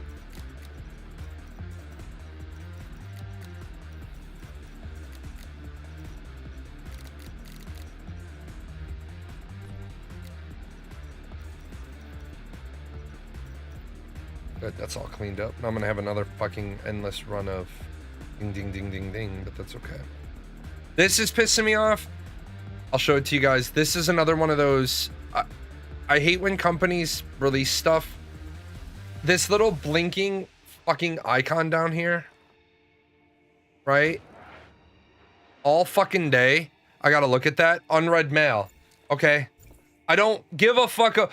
I don't care about the new scenario sign up. Even if I click on do not remind me, it's gonna keep fucking flashing at me. Like, I don't care. I thought that was gonna be a big thing for them. I thought that they said that they were gonna be able to track gold sellers. Remember? Do you remember when they said that they were laying in the anti-cheat software in the ground level?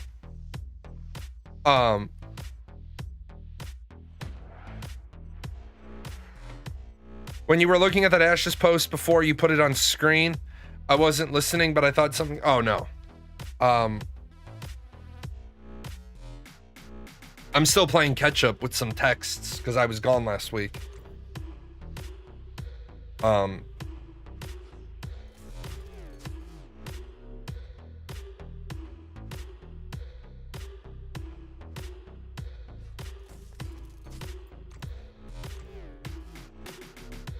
really wish I had a game that didn't boil down to hours and hours of mindless grinding. Yeah, so you're not wrong to feel like they're just saying things and they're not following up on them. You're not wrong for feeling that way. Like, I'm not trying to make Intrepid out to be the fucking boogeyman. It's not my goal. But my goal is to say, hey, wait a minute. You said a bunch of things. Why is it that the things you said aren't lining up with reality? See, and people are like, you're just mad that they made changes. I understand that they were gonna make changes. I never said they can't make changes. I never said they're not allowed to make changes. But if you're gonna say you're a data-driven company, then what's the data that shows you that this is the right decision? And the singular time I have to reference with them, they weren't making data-driven decisions. They were making absolutely bullshit-related decisions. Because as I told you, one of their moderators on the Reddit decided to change the rules of the Reddit. The rules of the Reddit were that video posts now had to accompany an original post by the poster. That's fine. Except what I said was, hey, out of curiosity, can I please see the data that you used to reach this conclusion? Because my own data says you're wrong. I literally got told they don't have the data. Well, now I understand that a moderator isn't a developer, but the moderators shouldn't be making decisions without running it through an Intrepid staff member. And if your company mantra, if your company philosophy is we make data-driven decisions, then a really important part of we make data-driven decisions, shit, I only got fucking less than 40 in all those runs. A really big part of we make data-driven decisions is that you guys hear me talk about the P's all the time. The policies, the pipelines, the procedures. What is the procedure for executing change? This is the procedure for executing change. You write your report, you put the report together, you write up what you want to do, and at the top you put the BOF. You put the bottom line up front. Well, when I did the data analysis, they were fucking wrong.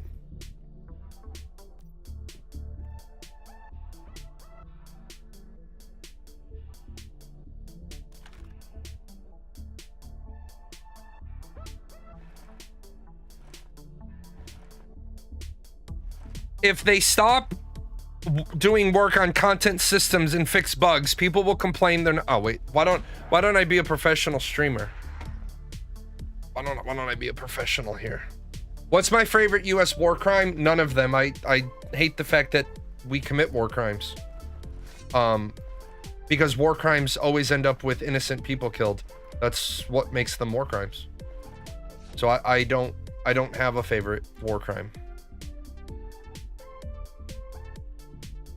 Okay, so let's look at this stupidity.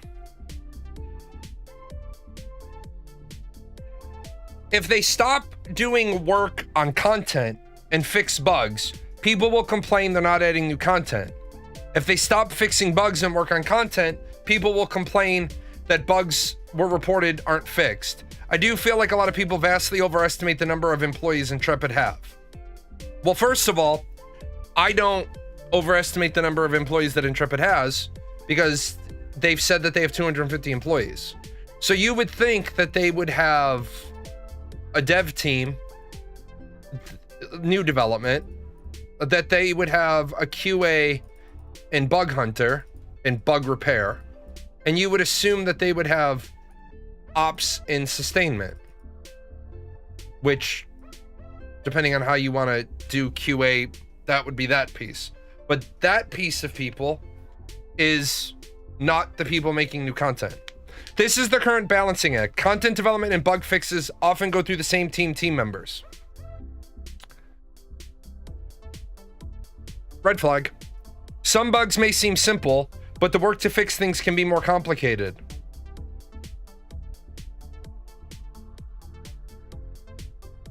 Also, sometimes things come up in the future content that can address some bugs. No, that is incorrect. I totally understand it feels bad to report the same bugs or to see things that impact you not get fixed. On our side, the team is expecting there to be bugs in an alpha. No. But it doesn't mean that people can't have feelings about how bugs impact them.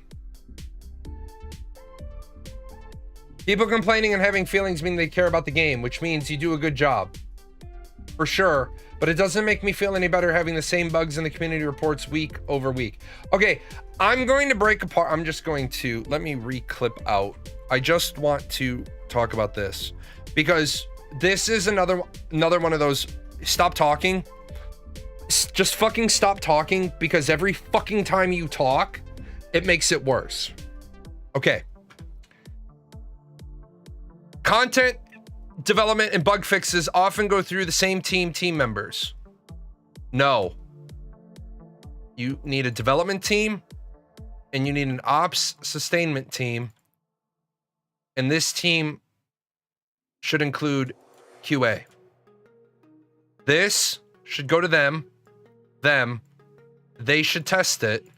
And then they are the agile part of the wheel that's right there on agile, where it either goes to the customer or goes back to the developers. That is clearly not fucking happening at Intrepid Studios. There is no fucking way Intrepid Studios can say, we do internal testing before we launch it. If a bug is hitting the Alpha 2 Phase 3 realm, they say, on our side, the team is expecting there to be bugs in an alpha. No.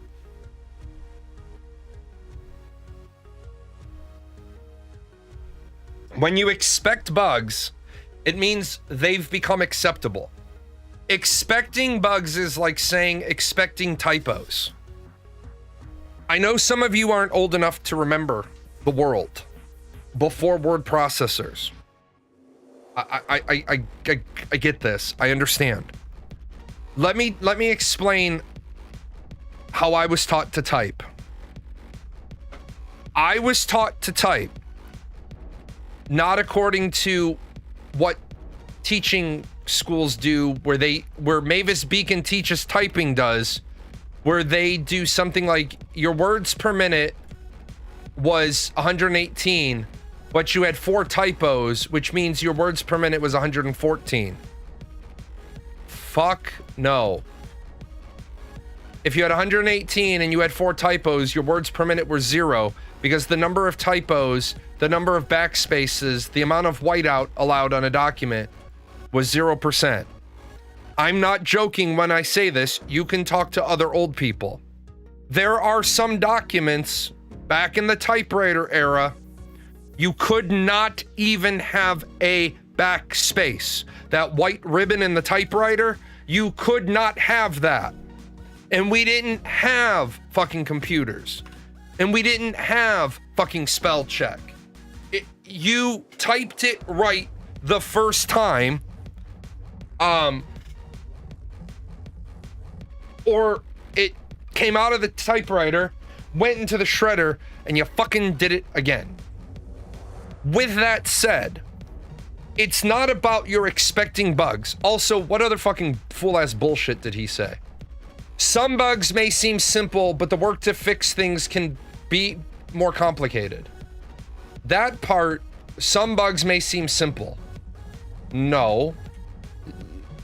You have no idea the complexity of the bug. Bug just means broken. Bug means broken. It does. The impact can seem simple, or the impact can seem large. Bug means broken. Exploit means working, just not working as intended. Also, sometimes things come up in future content that can address some bugs. No, fuck no. Fuck no. I know that's wrong. Because Module 1 spits out a triangle. Module 2 takes said triangle, turns it into a square. What we have happening is Module 2 is spitting out a white circle. Somebody else comes along the line and they build the next part of it, and this is supposed to be a square, and they say, oh, I'm sorry, it should be right here. Step 3 says, I'm supposed to take a red square and do something with it, but since something's going on, I'm writing my piece of code to accept a red square or a white circle. That didn't fix the fucking bug. That didn't fix it. That's a band-aid. That's a fucking battle switch. That's what we call on a generator a battle short. I don't know what's wrong with that generator, but if the hospital doesn't have power, patients die. Boss, I have no idea what's wrong. I need to throw the battle short. Are you sure you can't fix it the normal way? Yes, boss. I have to get the generator. Battle short, turn on. It turns on. Guess what? I'm probably going to tear the guts out of the fucking thing, but I fixed it for the moment. Yeah, sometimes if you throw more shit on a dumpster fire, it smothers itself out. You cannot... I don't even fucking know how a reasonable person... I have to look at this fucking comment again.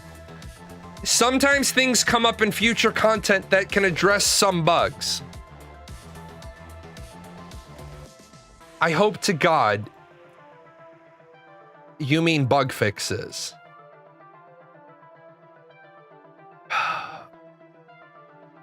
I hope to God you mean bug fixes. I hope to God it's one of these situations, right?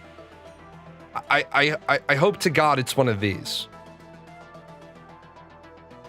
This vertical slice is done. This vertical slice is done. But since the middle vertical slice isn't done, we've done some jerry-rigging to make it so that it works for right now, but it works ugly.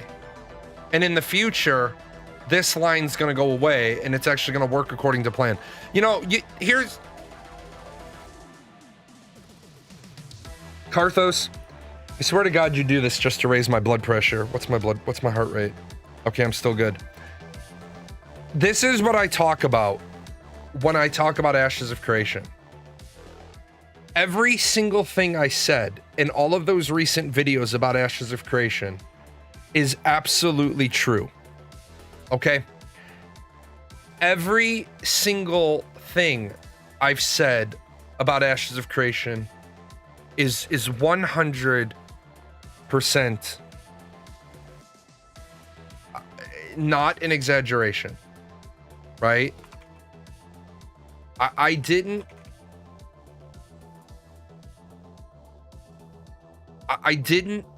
bullshit.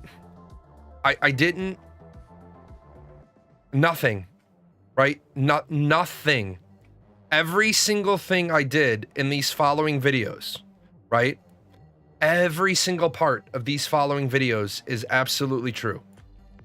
And the sad part is not a lot of people are seeing them, and that's fine. I didn't make my videos for the masses. I made my videos for the people that are in my community. But I want you guys to know this, and I know not all of you watch these videos, and that's fine.